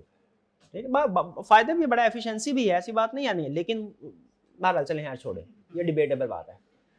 ऑनलाइन वाले स्टूडेंट्स के लिए आपने हर रोज़ एक लेक्चर लेना है, डेली लेक्चर। ऐसा नहीं करना कि वीकेंड के ऊपर 3-4-5 लेक्चर इकट्ठे कर ले, ऐसा नहीं करना। और ख़ास तौर पे स्पीड बढ़ाने की कोशिश नहीं करनी, ठीक है। हमारा लेक्चर जो होता है वो रेगुलर स्पीड के ऊपर चलना चाहिए, स्टैंडर्ड स्पीड के ऊपर ही आपको देखना चाहिए, ठीक है। तो स्टैंडर्ड स्पीड हो, फिर ही बात समझ आएगी। वो कभी आप मूवी देखते हैं भाई, आप मूवीज़ वगैरह तो देखते होंगे, नहीं कोई इतनी बुरी बात नहीं है मूवी देखना, अच्छी मूवी देखा जाए तो कोई बुरी बात नहीं। आप डबल स्पीड पे देखते हैं उसको कि रेगुलर स्पीड पे? रेगुलर स्पीड पे। डबल स्पीड पे देखे ना, तो कभी कभी दोस्त का, अच्छा मूवी देखी उसमें ये डायलॉग बोला था, उन्होंने कहा वो डायलॉग बोला था उसने, वो किधर बोला था बताओ, क्योंकि डबल स्पीड पे देख रहे। नहीं देखते ना आप? हाँ, नहीं देखते। तो फिर मुझे ये बताइए, एक मूवी जो एंटरटेनमेंट है, मूवी में ना मैं एग्जांपल इसलिए दे रहा हूँ क्योंकि ऑनलाइन वालों के लिए लेक्चर भी लगभग उसी तरह के बन जाता है। मूवी को देखना, उसमें आपका माइंड इस्तेमाल नहीं होता, ज़हन नहीं लगाना पड़ता, ठीक है, वो सिर्फ आपने देखना है। लेक्चर जो होता है ना, उसमें आपने देखना भी है और समझना भी है, क्योंकि लेक्चर में टेक्निकल कंसेप्ट्स होते हैं, मूवीज में टेक्निकल कंसेप्ट्स नहीं होते। तो वो जो चीज़ जिसमें आपका माइंड भी नहीं लगना, उसको तो आप रेगुलर स्पीड पे देखते हैं। और वो चीज़ जिस पे आपको साथ साथ अपने जहन में प्रोसेसिंग करनी है इन्फॉर्मेशन की, उसको अंडरस्टैंड करना है, ठीक है, उसको लिखना है बाज़ औक़ात अहम चीज़ों को, क्या वो डबल स्पीड पे चल जाएगा? नहीं चलता, नहीं चलता। यही वजह है कि अमूमी तौर पे फिजिकल वाले स्टूडेंट्स की अंडरस्टैंडिंग आपने देखा होगा कि थोड़ी सी बेहतर होगी ऑनलाइन वाले के। ऑनलाइन वाले कहेंगे सर ऑनलाइन में समझ नहीं आती। भाई समझ किस वजह से नहीं आती, वो देखना पड़ता है। उसकी उसकी कुछ बहुत सी रीजन है, डिस्ट्रैक्शन होती है। क्लासरूम में आपको डिस्ट्रैक्शन नहीं है, थोड़ी देर बाद आपको भाई आके कुछ नहीं कहेगा, या थोड़ी देर बाद दरवाजे पे बेल नहीं होगी जो आपको जाके देखना पड़े। ऑनलाइन में स्टूडेंट्स को ये मसले मसाइल फेस करना पड़ते हैं, डिस्टर्बेंस होती है बार बार लेक्चर हो, ठीक है। और सबसे बड़े जो एक नुकसान देती है चीज, वो क्या होती है? Double speed. क्या करते हैं सर, स्पीड डबल करते हैं, सर आप बहुत स्लो पढ़ाते हैं, बहुत स्लो आवाज। डबल पे हमें बिल्कुल आराम से समझ आती है सर, प्रॉब्लम कोई नहीं है, डबल पे सुन लिया। और फिर बाद में कुछ क्वेश्चन, कुछ स्टेटमेंट ऐसी बोली होती हैं, वो स्किप कर जाते हैं और फिर वही सवाल व्हाट्सएप ग्रुप में पूछ रहे होते हैं, ठीक है। तो इसलिए कोशिश करनी है, ऑनलाइन वाले स्टूडेंट्स को एडवाइस कर रहा हूँ, आपने हमेशा जब भी लेक्चर लेना है क्या करना है? रेगुलर स्पीड पे, डबल स्पीड ना करें। ये टाइम ना बचाएं मेरे भाई, ये टाइम ना बचाए। हमारा लेक्चर वैसे ही नॉर्मली मैक्सिमम कितना होता है? 1.5 घंटे का। अकाउंटिंग वालों के तो लेक्चर मेरा हाल ज्यादा के होते हैं, दो सवा सौ 2 घंटे के होते हैं हमारा। और 1.5 घंटा भी कट कटा के कोई तकरीबन सवा घंटा रह जाता है, कुछ स्टार्ट में कुछ दरमियान में ब्रेक होती है। तो इसलिए सवा घंटे को भी डबल स्पीड पे करना जाती है, ठीक है। तो रेगुलर स्पीड के ऊपर ऑनलाइन फ्लेक्सिबिलिटी को मिस यूज नहीं करना। कौन सी फ्लेक्सिबिलिटी? कि यही कि आपको लेक्चर अवेलेबल है, ऑनलाइन में लेक्चर अवेलेबल होता है, जब चाहे आप ले लें, ठीक है। सेशन पहले दिन से लेके सेशन के एंड तक अवेलेबल होता है। लेकिन इसका यह मतलब नहीं है कि आप लास्ट मंथ में लेक्चर लेंगे, नहीं। याद रखिए, एक असूल जेल में रखिएगा, ये पिछले सेशन में ये जो सीफैप का रिजल्ट है, इसमें एक स्टूडेंट था मेरा, उसका गोल्ड मेडल आया। तो ऐसे स्टूडेंट जो होते हैं ना, उसको हम बिठा के उनसे पूछते हैं कि भैया आपके क्या क्या। तो एक चीज जो उसने बताई ना, जो बड़ी अहम चीज है, जो मैं चाहता हूं आप लोग भी उसके ऊपर अमल करें। हालांकि सीफैप वाले स्टूडेंट्स की लाइफ बड़ी टफ होती है। आप फुल टाइम स्टूडेंट, आप पढ़ना नहीं चाहते, मजबूरन पढ़ना पड़ रहा है। ऐसे सीफैप का स्टूडेंट पढ़ना चाहता है, उसके पास टाइम नहीं होता। तो उसने एक बात कही थी, उसने कही थी सर मैंने क्या किया था, एक चीज अगर आप मेरे से पूछे ना कि अहम चीज क्या है, वो ये थी कि मैंने उनको फॉर्म में ना पेपर से पहले छुट्टियां होती है, कोई 30 दिन 40 दिन 50 दिन, फॉर्म की अपनी अपनी पॉलिसीज होती हैं। तो उसने कहा सर जब मेरी छुट्टियां स्टार्ट होनी थी ना, चल मैंने टारगेट ये बनाया था कि छुट्टियां स्टार्ट होने से पहले यानी समझ ले पेपर से 30 दिन पहले मैंने अपना सिलेबस कंप्लीट करना है, आखिरी महीना सिर्फ और सिर्फ रिवीजन के लिए रखना है। तो उसने कहा आखिरी महीने में एक तो मैं बड़ा पीसफुली प्रिपेयर किया, मैंने पीसफुल रहा पूरे महीने में। क्यों वाला लेक्चर सारे पहले कवर किए हुए थे, और दूसरा चूंकि लेक्चर कवर किए हुए थे रिवीजन करने में मुझे बड़ी आसानी हुई। तो मैं ये चाहता हूं आप लोग भी ये टारगेट रखें, खासतौर पे ऑनलाइन वाले स्टूडेंट्स, आप लोग भी ये टारगेट, क्योंकि याद रखें सीवैब लेवल में हमारे पास 90% स्टूडेंट ऑनलाइन होता है, यहाँ पे तो लगभग समय 50-50 होते हैं ना रेशो।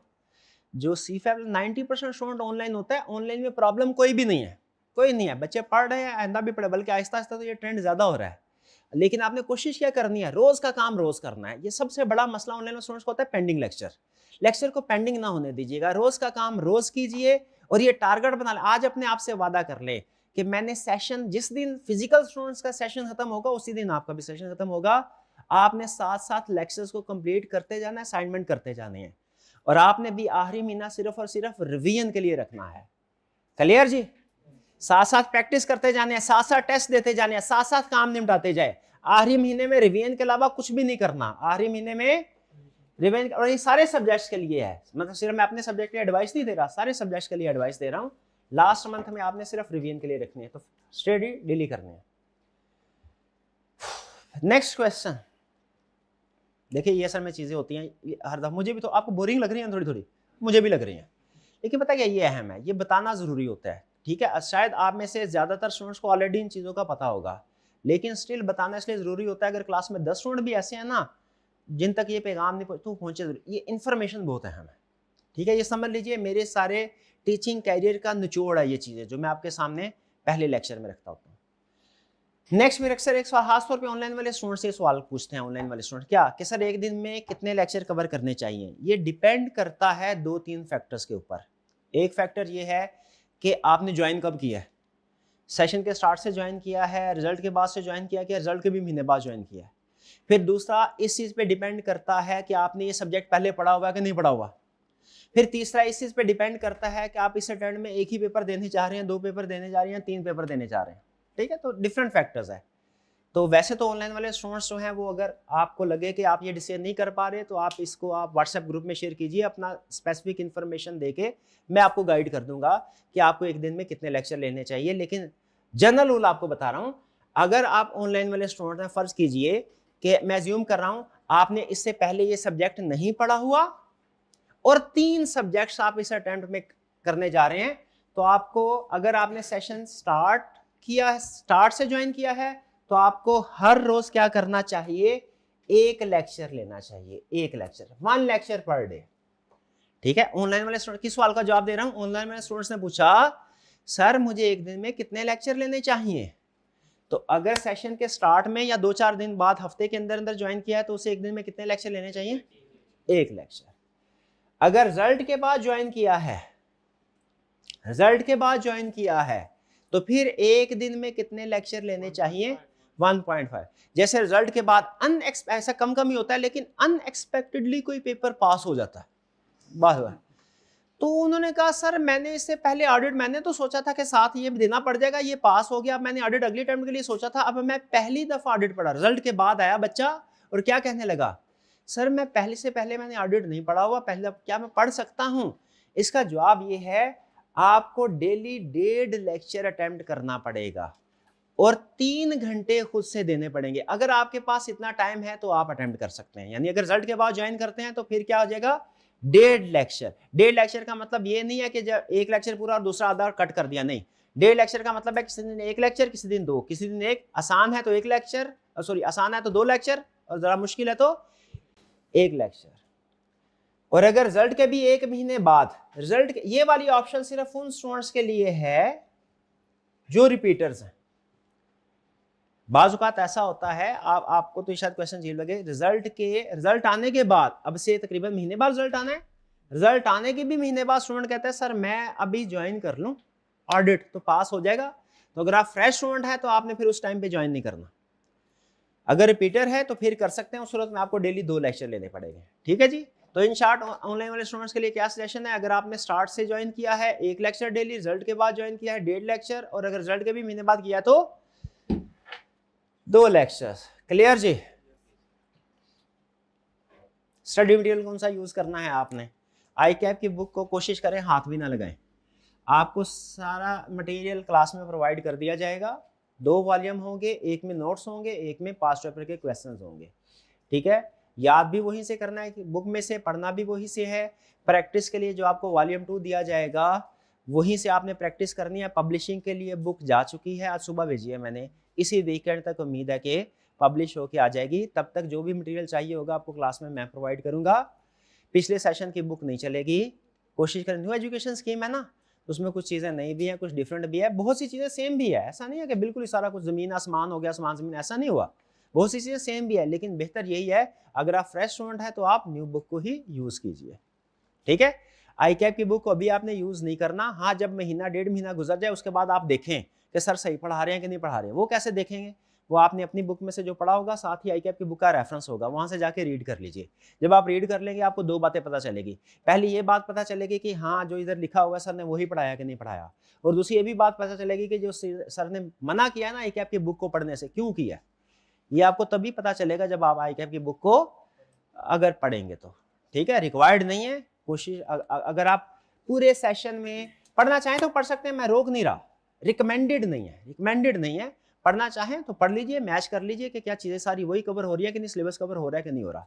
ठीक है, लेकिन वो बुक थोड़ी मुश्किल है, और भी कुछ चीज़ें हैं, लेकिन वो मैं शेयर नहीं करना चाह रहा आपके साथ, मुनासिब नहीं है। बहरहाल तो पढ़ना चाहें कोई रोक टोक नहीं है, लेकिन ये आपका लाजमी स्टडी मटेरियल होगा, इसको ज़रूर आप लीजिए।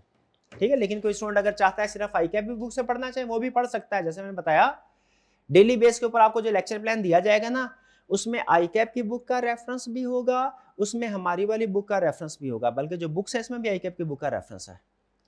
ठीक है, तो आप उसमें से पढ़ना चाहें उसमें से भी पढ़ सकते हैं, लेकिन मेरी रिकमेंडेशन क्या होगी कि आप ये वाली बुक की स्टडी करें।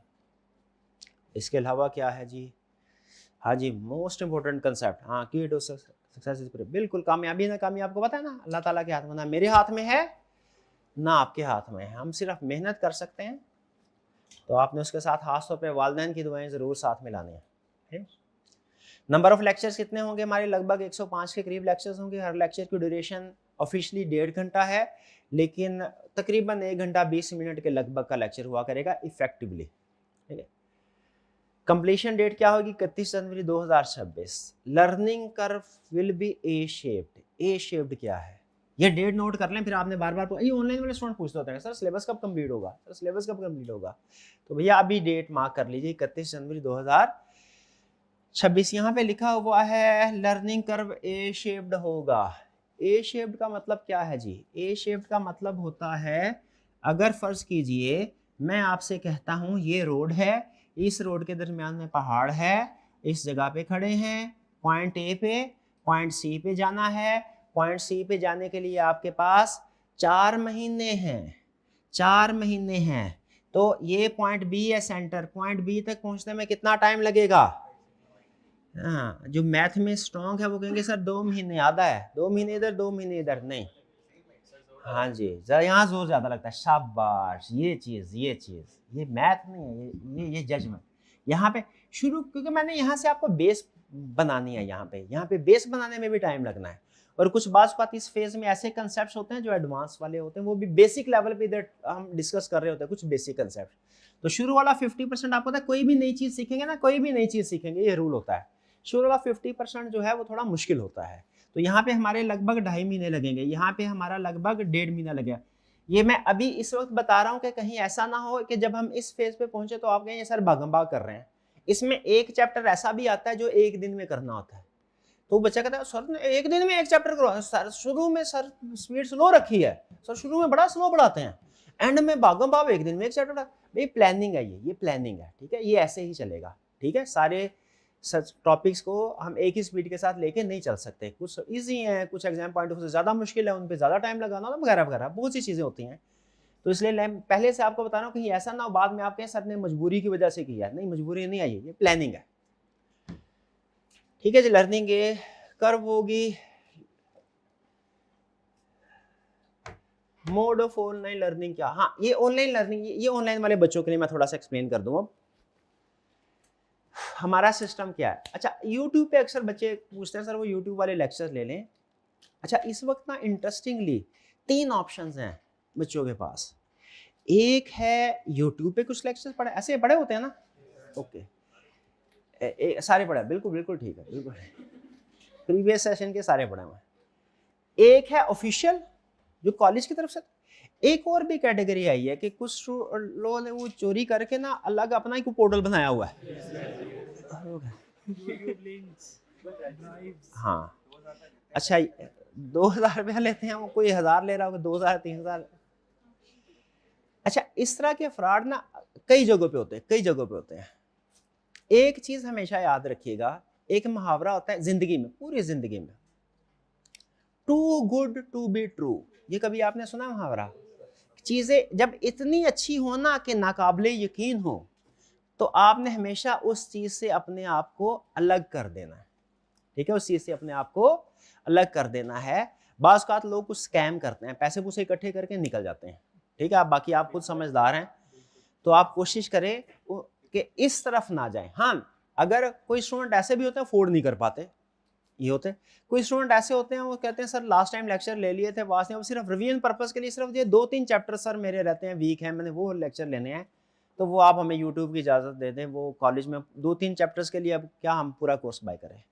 तो ऐसे स्टूडेंट्स को जो अफोर्ड नहीं कर सकते, ऐसे स्टूडेंट्स जिन्होंने पहले पढ़ा हुआ है और वो सिर्फ चंद एक लेक्चर लेना चाहते हैं, मेरी तरफ से मेरे अपने लेक्चर की हद तक ज़ाती हैसियत में कह रहा हूँ, मेरी तरफ से कोई पाबंदी नहीं है, जहाँ पे लेक्चर पढ़ा हुआ है फ्री में यूट्यूब पे आप ले सकते हैं। लेकिन मेरी एडवाइस है, 2 एडवाइस। एक तो ये कि ये जो पैसे वाले होते हैं ना, अक्सर स्कैम होता है। ये होता क्या है, मैं आपको थोड़ा सा बता दूं, ये कुछ अरसा पहले भी इस तरह की प्रॉब्लम सुनने में मिली थी। वो करते क्या, हमारा प्रैक्टिस ये होती है कि शुरू के जो 7 लेक्चर्स होते हैं ना, वो हम यूट्यूब के ऊपर अपलोड करवाते हैं। उसकी रीज़न ये होती है, फिजिकल वाले स्टूडेंट्स हैं, कुछ आ रहे हैं, कुछ आगे आज कुछ आने वाले हैं, और कुछ ऐसे होता है कि जो स्टूडेंट अटेंड नहीं कर पाते किसी वजह से, तो पहला हफ्ता जो है ना डेमो लेक्चर के तौर, वो लेक्चर जो है वो उसको अगर आप कहीं पे अपना बना के जो भी आपका शेयरिंग सिस्टम है वहाँ पे रख दें, तो स्टूडेंट को ये परसेप्शन दी जा सकती है कि देखिए वही लेक्चर हैं जो अपलोड हो रहे हैं। और फिर उसके बाद कोई पुराने लेक्चर दरम्यान में मिक्स हो जाएंगे, काम चलाना होगा ना, क्योंकि हमारे याद रखें कि कुछ सिक्योरिटी प्रोटोकॉल्स भी हैं। सिक्योरिटी प्रोटोकॉल्स 3 तरह के होते हैं, ये IT वाले टॉपिक आएगा, उसमें पढ़ेंगे प्रिवेंटिव, डिटेक्टिव, करेक्टिव। एक तो प्रिवेंटिव होता है ना, प्रिवेंटिव का मतलब कुछ ऐसे मेजर्स जो के रोके जाए कि कॉपी ना हो, ये भी होता है। लेकिन कोई बड़ा ही शातिर होता है वो कॉपी कर भी सकता है, कर लिया ठीक है। उसके बाद आप देखेंगे लेक्चर्स के ऊपर CRN चल रहा होता है, तो जिस दिन सुबह के वक्त वो अपलोड होना है ना, हमारा कोई ना कोई मुखबर भी होता है ऐसे ही होता है ना, दुश्मन के मुखबर हमारी तरफ होते हैं, हमारे मुखबर दुश्मन की तरफ होते हैं। तो वो खबर मिल जाती है और फिर उस CRN को आइडेंटिफाई करके उस पर्सन के अगेंस्ट में एक्शन लिया जाता है, फिर उसको ब्लॉक भी कर दिया जाता है। अगले दिन उसको फिर नई जगह से एनरोलमेंट करवानी पड़ेगी, फिर वो अगले दिन फिर पकड़ा जाएगा। समझ रहे ऐसे? इस तरीके से फिर वो स्टूडेंट्स जो इस ऑप्शन को सिलेक्ट करते हैं ना, वो डिस्टर्ब होते हैं। तो मेरी एडवाइस ये है, स्कैम की तरफ ना जाएं, यूट्यूब की तरफ चले जाएं। ठीक है, और अगर आप अफोर्ड कर सकते हो तो याद रखें बेहतरीन तरीका क्या है कि ऑफिशियल प्लेटफॉर्म जो होता है ना, उसके साथ ही अटैच, क्योंकि और भी बहुत से रिसोर्सेज होते हैं। छोटी सी मिसाल दे रहा हूं आपको, टेस्टिंग सिस्टम आपने सीख तो लिया, आपको कैसे पता चलेगा एग्जाम लेवल का क्वेश्चन आप अटेम्प्ट करने के काबिल हैं कि नहीं? टेस्टिंग सिस्टम से। आपने लेक्चर ले लिए, लेकिन अगर प्रेजेंट में कोई सवाल है, कैसे पूछेंगे? नहीं पूछ सकते। ठीक है, तो इसलिए इन शॉर्ट ये कि कोशिश करनी ये चाहिए, अगर आप अफोर्ड कर सकते हो तो ऑफिशियल प्लेटफॉर्म से ही आपको रजिस्ट्रेशन करवानी चाहिए। नहीं कर सकते तो फिर यूट्यूब। स्कैम की तरफ ना जाए, बच्चे हत्तुल इम्कान जितना बच सकते हैं। बाकी आगे आपकी मर्जी, करना तो जाहिर है आपने अपनी मर्जी है। यूट्यूब के लेक्चर में बाज़ उसमें भी, अच्छा जो बच्चे यूट्यूब का, ये मैं इस वजह से नहीं बता रहा आपको यूट्यूब के लेक्चर में क्या प्रॉब्लम है, इस वजह से नहीं बता रहा कि मैं यूट्यूब की तरफ ना जाए, बल्कि मैं इस वजह से बता रहा हूँ अगर कोई स्टूडेंट यूट्यूब की तरफ चलता है तो उसको पता हो उसमें प्लस क्या है माइनस क्या है, वो इस चीज़ का ध्यान रखे। कुछ लेक्चर आउटडेटेड हो सकते हैं, ठीक है, जैसे वो हो सकता है ओल्ड एजुकेशन स्कीम के हो, इस वक्त न्यू एजुकेशन स्कीम में आउटडेटेड हो सकते हैं। एडिशनल स्टडी मटेरियल यूट्यूब पे अवेलेबल नहीं होता। अगर कोई स्टूडेंट यूट्यूब से लेक्चर ले रहा है तो उसे फिर किसी ऐसे स्टूडेंट के साथ अटैच होना पड़ेगा जो ऑफिशियली कहीं से क्लासेस ले रहा है, ताकि जो भी अपडेशन है, जो भी टेस्ट वगैरह है, उसके बारे में अपडेटेड रहे। क्वेरीज वगैरह नहीं पूछ सकता, वो जाहिर है। टेस्टिंग और फीडबैक, ये टेस्टिंग और फीडबैक अगर आप मेरे से पूछें ना, तो लेक्चर के बाद सबसे अहम रिसोर्स होता है ना, वो टेस्ट होता है। ठीक है। अच्छा, हमारा जो ऑनलाइन सिस्टम होगा उसमें क्या होगा ये याद रखिएगा। ऑनलाइन सिस्टम में हमारे पास डिफरेंट ऑप्शंस थी। ठीक है, जब मैंने डिसाइड किया मुझे किस तरीके से चलना चाहिए, एक ऑप्शन ये होती है जो कि कॉमनली वो भी चलती है, प्रॉब्लम उसमें नहीं है, लेकिन पर्सनल लाइक्स डिसलाइक का मसला है। वो एक ऑप्शन ये होती है कि मैं कंप्यूटर पे बैठ के ऑनलाइन वाले स्टूडेंट्स के साथ अपनी स्क्रीन शेयर करूं और उसके मुताबिक आपको कंसेप्ट समझाऊं। वो कंपैरेटिवली मुझे ये लगता है, मेरा ज़ाती ख्याल ये है कि वो थोड़ा मुझे ईजी लगता है कि बैठ के उस्ताद ने लेक्चर लेने होते हैं, लेकिन उसमें ना एक टिपिकल क्लासरूम की फीलिंग नहीं आती। ठीक है, इसीलिए वो जो स्क्रीन शेयरिंग वाली ऑप्शन है ऑनलाइन में, बाज़ कुछ स्टूडेंट कहते हैं सर वो स्क्रीन शेयर वाली ऑप्शन वो नहीं है, वो लाइव चल जाता है। वो स्क्रीन शेयर वाली ऑप्शन जो है वो नहीं है हमारे ऑनलाइन वाले सिस्टम में। इसमें क्या है, क्लासरूम के अंदर जो एक्चुअली लेक्चर हो रहा होगा वही रिकॉर्ड होता है। और इसमें मेरा ज़ाती ख्याल ये है, मैंने क्यों इसको ऑप्ट किया है, क्योंकि इसमें ऑनलाइन वाला बच्चा घर में बैठा होता है लेकिन उसे फीलिंग क्लासरूम वाली आ रही होती है। अच्छा, क्लासरूम है, ये सामने व्हाइट बोर्ड है, उसके सामने सारी कैलकुलेशन वगैरह हो रही है। ठीक है, तो हमारा लेक्चर जो होगा वो एक्चुअल रियल क्लासरूम रिकॉर्डिंग होगी। इसके अलावा फ्रेश लेक्चर हर सेशन में रिकॉर्ड होते हैं, ऑनलाइन वाले स्टूडेंट चाहे तो उनको डाउनलोड भी कर सकते हैं। अहम चीज, हमारी क्लास 5 डेज अ वीक होगी, ये फिजिकल वाले स्टूडेंट्स आप लोग भी नोट कर लें। हमारी क्लास क्या होगी, सैटरडे को क्लास नहीं होगी, लेकिन इसका ये मतलब नहीं है सैटरडे को पढ़ाई भी नहीं होगी। सैटरडे को क्लास नहीं होगी लेकिन पढ़ाई होगी। अब पढ़ाई कैसे होगी ये मैं आपको सैटरडे को बताऊंगा। ठीक है जी, ये क्या होगा। नेक्स्ट, ऑनलाइन वाले स्टूडेंट्स के लिए अगर कोई क्वेरी पूछना चाहते हो तो जूम मीटिंग भी होगी। 2 हफ्ते के बाद कम से कम एक दफा जूम मीटिंग लाजमी होगी। एग्जाम के करीब वीकली जूम मीटिंग होती है, एग्जाम से पहले 2 हफ्ते में एक बार। व्हाट्सएप सपोर्ट भी अवेलेबल होगी, लेकिन जहन में रखिएगा व्हाट्सएप सपोर्ट मैं कोशिश करूंगा कि रेगुलरली आपको जवाब दे सकूं, लेकिन बाज़ औक़ात मसरूफियात की वजह से कुछ डिले आ जाता है व्हाट्सएप में जवाब देने के लिए। लेकिन मैं कोशिश करूंगा ऑनलाइन स्टूडेंट्स आप लोगों को रेगुलरली जवाब दे दिया करूं। डेली लेक्चर प्लान बता, डेली लेक्चर प्लान कैसे चलेगा, ऐसे ही चलेगा। कैसे, मैं डेली आऊँगा।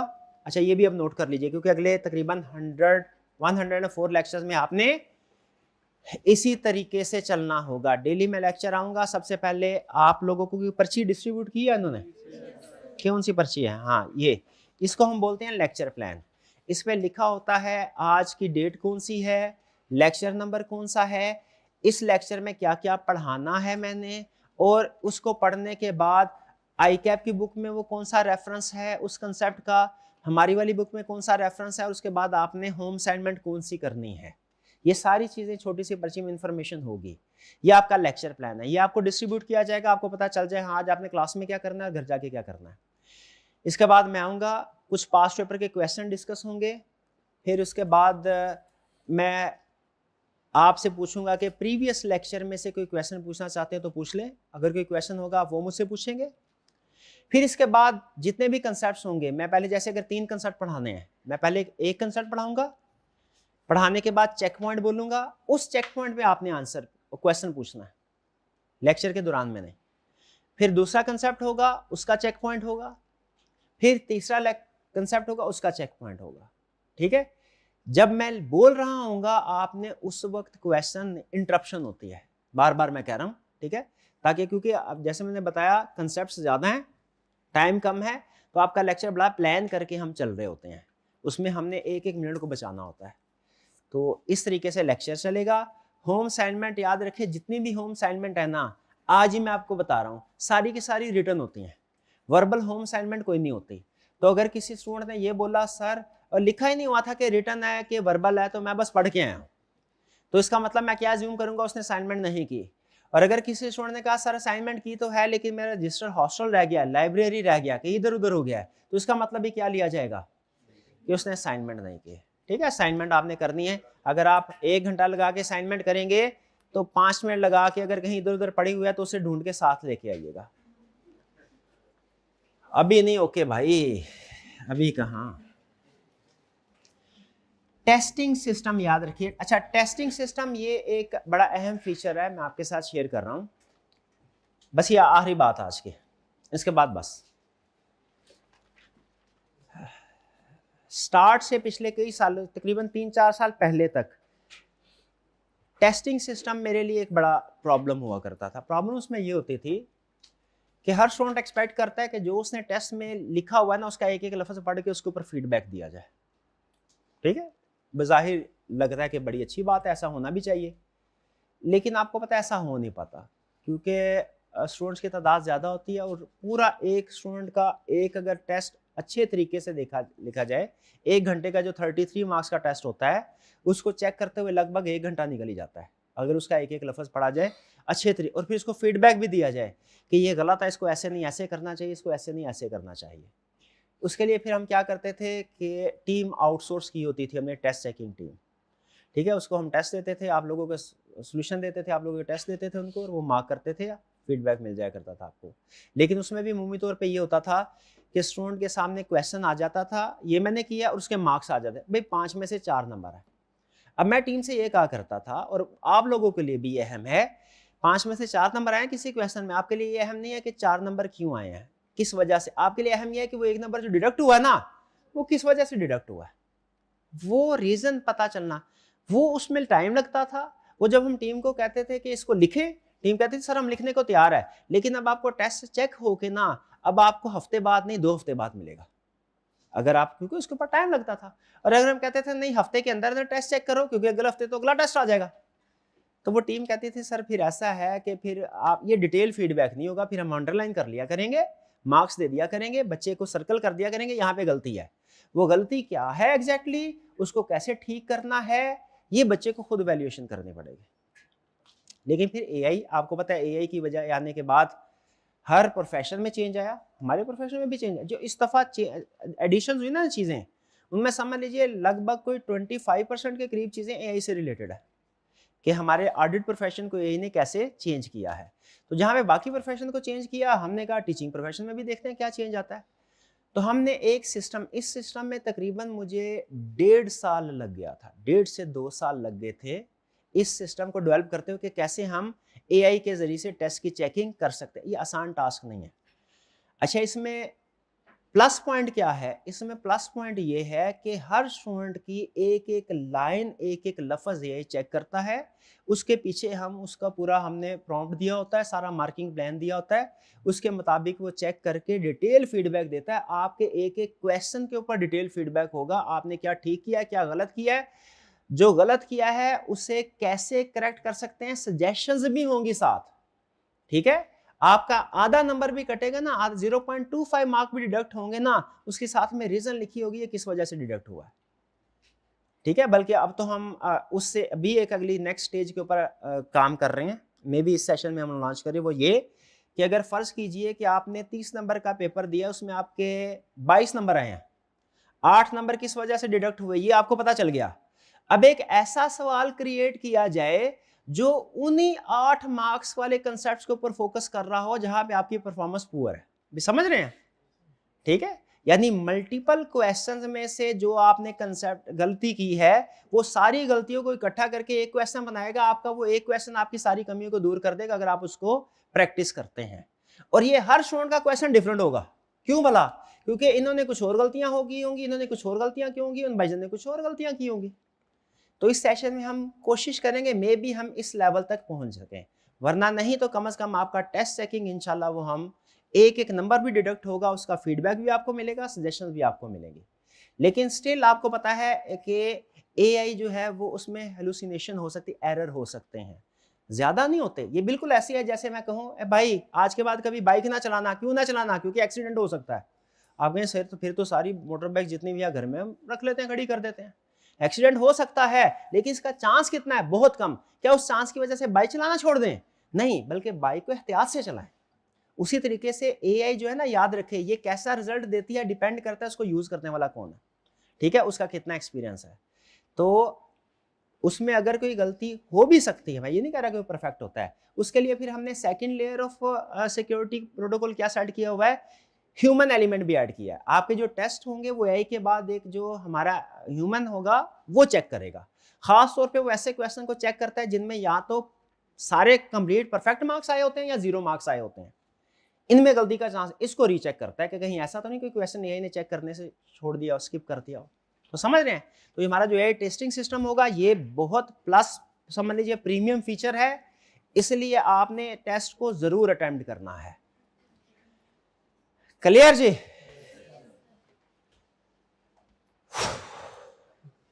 कुछ चीज रह तो नहीं गई? सारी चीजें हो गई है। वह पूछें आप क्या पूछना है। फ्राइडे को टाइमिंग यही होगी, दरमियान में हम जुम्मे के लिए ब्रेक करेंगे, आधे घंटे की ब्रेक के बाद आप आ जाएंगे ना? हाँ, तितर बितर तो नहीं हो जाएंगे? हो जाएंगे आप, हाँ हो जाएंगे आप, ठीक है। तो उसके लिए फिर हमने अल्टरनेट क्या रखा हुआ है कि जो स्टूडेंट अगर किसी वजह से क्लास में वापस नहीं आते जुम्मे के बाद, आधी क्लास जुम्मे से पहले होगी, फिर थोड़ी सी ब्रेक होगी, फिर बाद में होगी, उनके लिए फिर अलग से जो रिकॉर्डिंग होगी ना वो यूट्यूब वगैरह पे या LMS के ऊपर अवेलेबल कर दिया करेंगे। आप लोगों का फिजिकल वाले स्टूडेंट्स का भी LMS मेरा ख्याल है कि मैं उनसे रिक्वेस्ट करूंगा बना दें, ताकि आपको जो चीज़ें शेयर करनी हो ना वहाँ पे शेयर की जा सके, लेकिन वहाँ पे वीडियो लेक्चर्स नहीं होंगे, ठीक है, आपके नोट्स वगैरह होंगे। और कोई क्वेश्चन? शाबाश, जल्दी से पूछ लीजिए, शाबाश, पूछते जाएं। हाइब्रिड क्लास में भी स्टूडेंट्स ने क्वेश्चन पूछने हैं, जब तक हाइब्रिड क्लास में से 3 क्वेश्चन नहीं आएंगे ना ये क्लास खत्म नहीं होगी। हाँ, हाइब्रिड क्लास में पार्टिसिपेशन नहीं करते, वो आते हैं बैठ के निकल जाते हैं।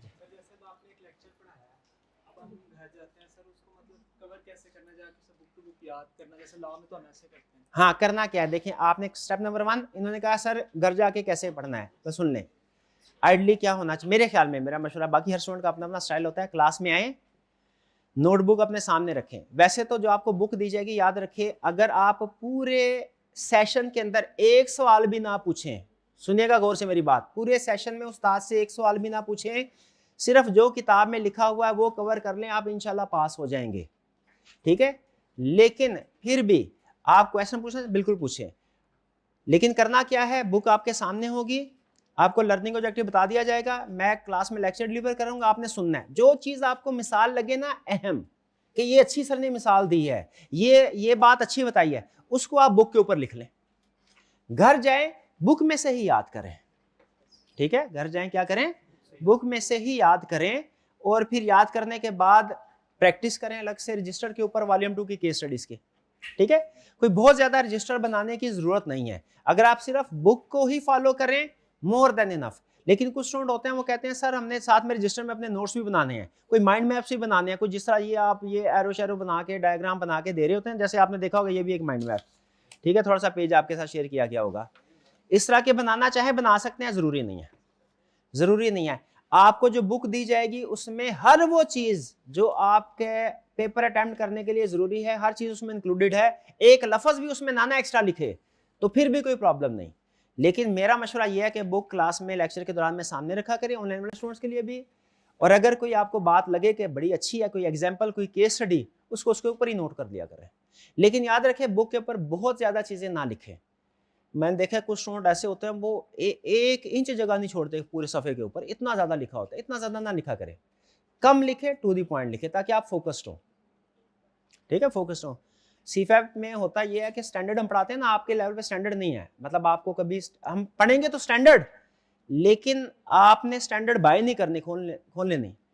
सीफैप में ये होता है कि ओपन बुक होता है, वहाँ पे स्टैंडर्ड साथ में लेके जा सकते थे पहले, अब तो उसने थोड़ा उसको सॉफ्टवेयर बेस कर दिया है, हाईलाइट करते थे। तो कुछ बच्चे क्या करते थे, हर चीज को हाईलाइट कर रहे होते थे, हर चीज को नहीं। हाईलाइट जब आपने करना होता है ना, अहम चीज अंडरलाइन, सिर्फ अहम चीजों को अंडरलाइन करना होता है, जितनी कम चीजों को अंडरलाइन करेंगे उतना ज्यादा फोकस, इसका मतलब उतना ज्यादा आपकी एनालिटिकल स्किल स्ट्रांग है, आपको पता है कि पूरे सेंटेंस में ये 2 लफ्ज काम के हैं, बाकी सिर्फ आई गई बात है। तो एक जगह पे क्या बड़ी अच्छी बात लिखी थी, उसने लिखा हुआ था when everyone is Superman no one is Superman, है, जब हर बंदा सुपरमैन होगा तो फिर कोई भी सुपर नहीं ना रहा, क्योंकि सुपरमैन होना तो ऑर्डिनरी हो गया। तो इस तरह मुझे बताइए, अगर कोई बच्चा नोट्स बनाते हुए हर लफ्ज को अंडरलाइन कर रहा है तो फिर इफेक्टिवली उसने कुछ भी अंडरलाइन नहीं किया, क्योंकि हर चीज एक बराबर हो गई। तो जब आपने नोट्स के ऊपर लिखना होता है, किताब के ऊपर लिखना होता है या अंडरलाइन करना होता है ना, याद रखिए सिर्फ 2-3 अल्फाज आपने लिखने हैं, मिनिमम अल्फाज, कम से कम अल्फाज में आपने उन कंसेप्ट को नोट्स वगैरह के ऊपर लिखना है। और कोई क्वेश्चन हाइब्रिड क्लास में बताइए, हाइब्रिड क्लास में क्या क्वेश्चन है, शाबाश जल्दी से पूछिए। हाइब्रिड क्लास रूम नंबर 4 में बताइए क्या क्वेश्चन है। नींद आ रही, कोई बात नहीं, पहला लेक्चर ऐसे ही होता है, बेफिक्र है, कोई नहीं, अब खत्म हो गया बस लेक्चर। जी मेरे भाई थोड़ा सा ऊंची बोलिएगा, मेरे भाई आवाज नहीं आ रही, थोड़ा सा इन्हें ऊंची बोलिएगा। अभी भी नहीं। मेरे भाई को भूख लग रही है। थोड़ा सा ऊंची बोले। हमारे भाई जो है वो जरा इनको गाइड करें, करीब इनके मुंह के करीब रखे ना मेरे भाई।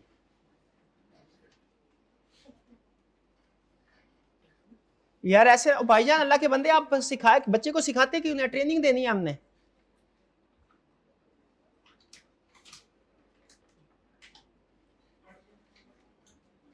थोड़ा सा ऊंची, थोड़ा सा ऊंची। बताया कोई बात नहीं, ये मैं यही चीज टेस्ट करना चाह रहा हूं ना कि मैं बच्चे के साथ कनेक्ट कर पा रहा हूं कि नहीं।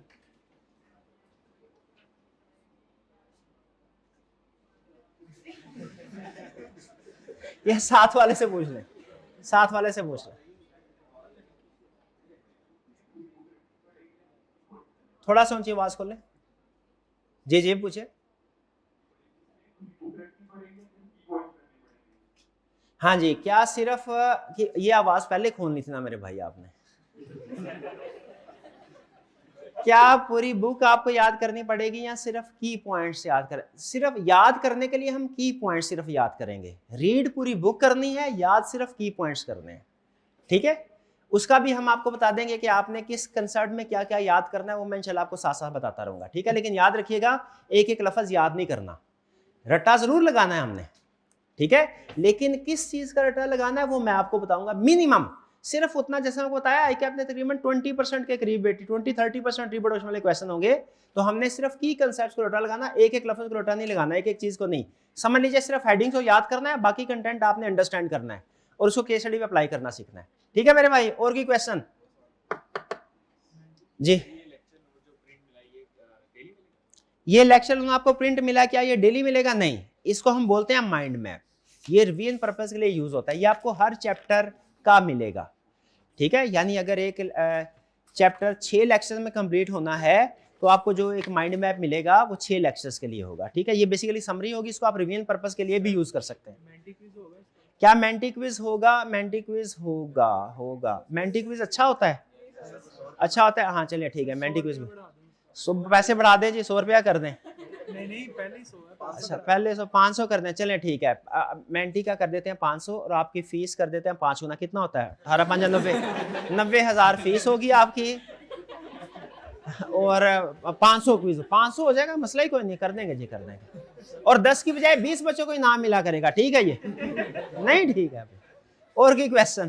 500 कर दें, 200 कर दें।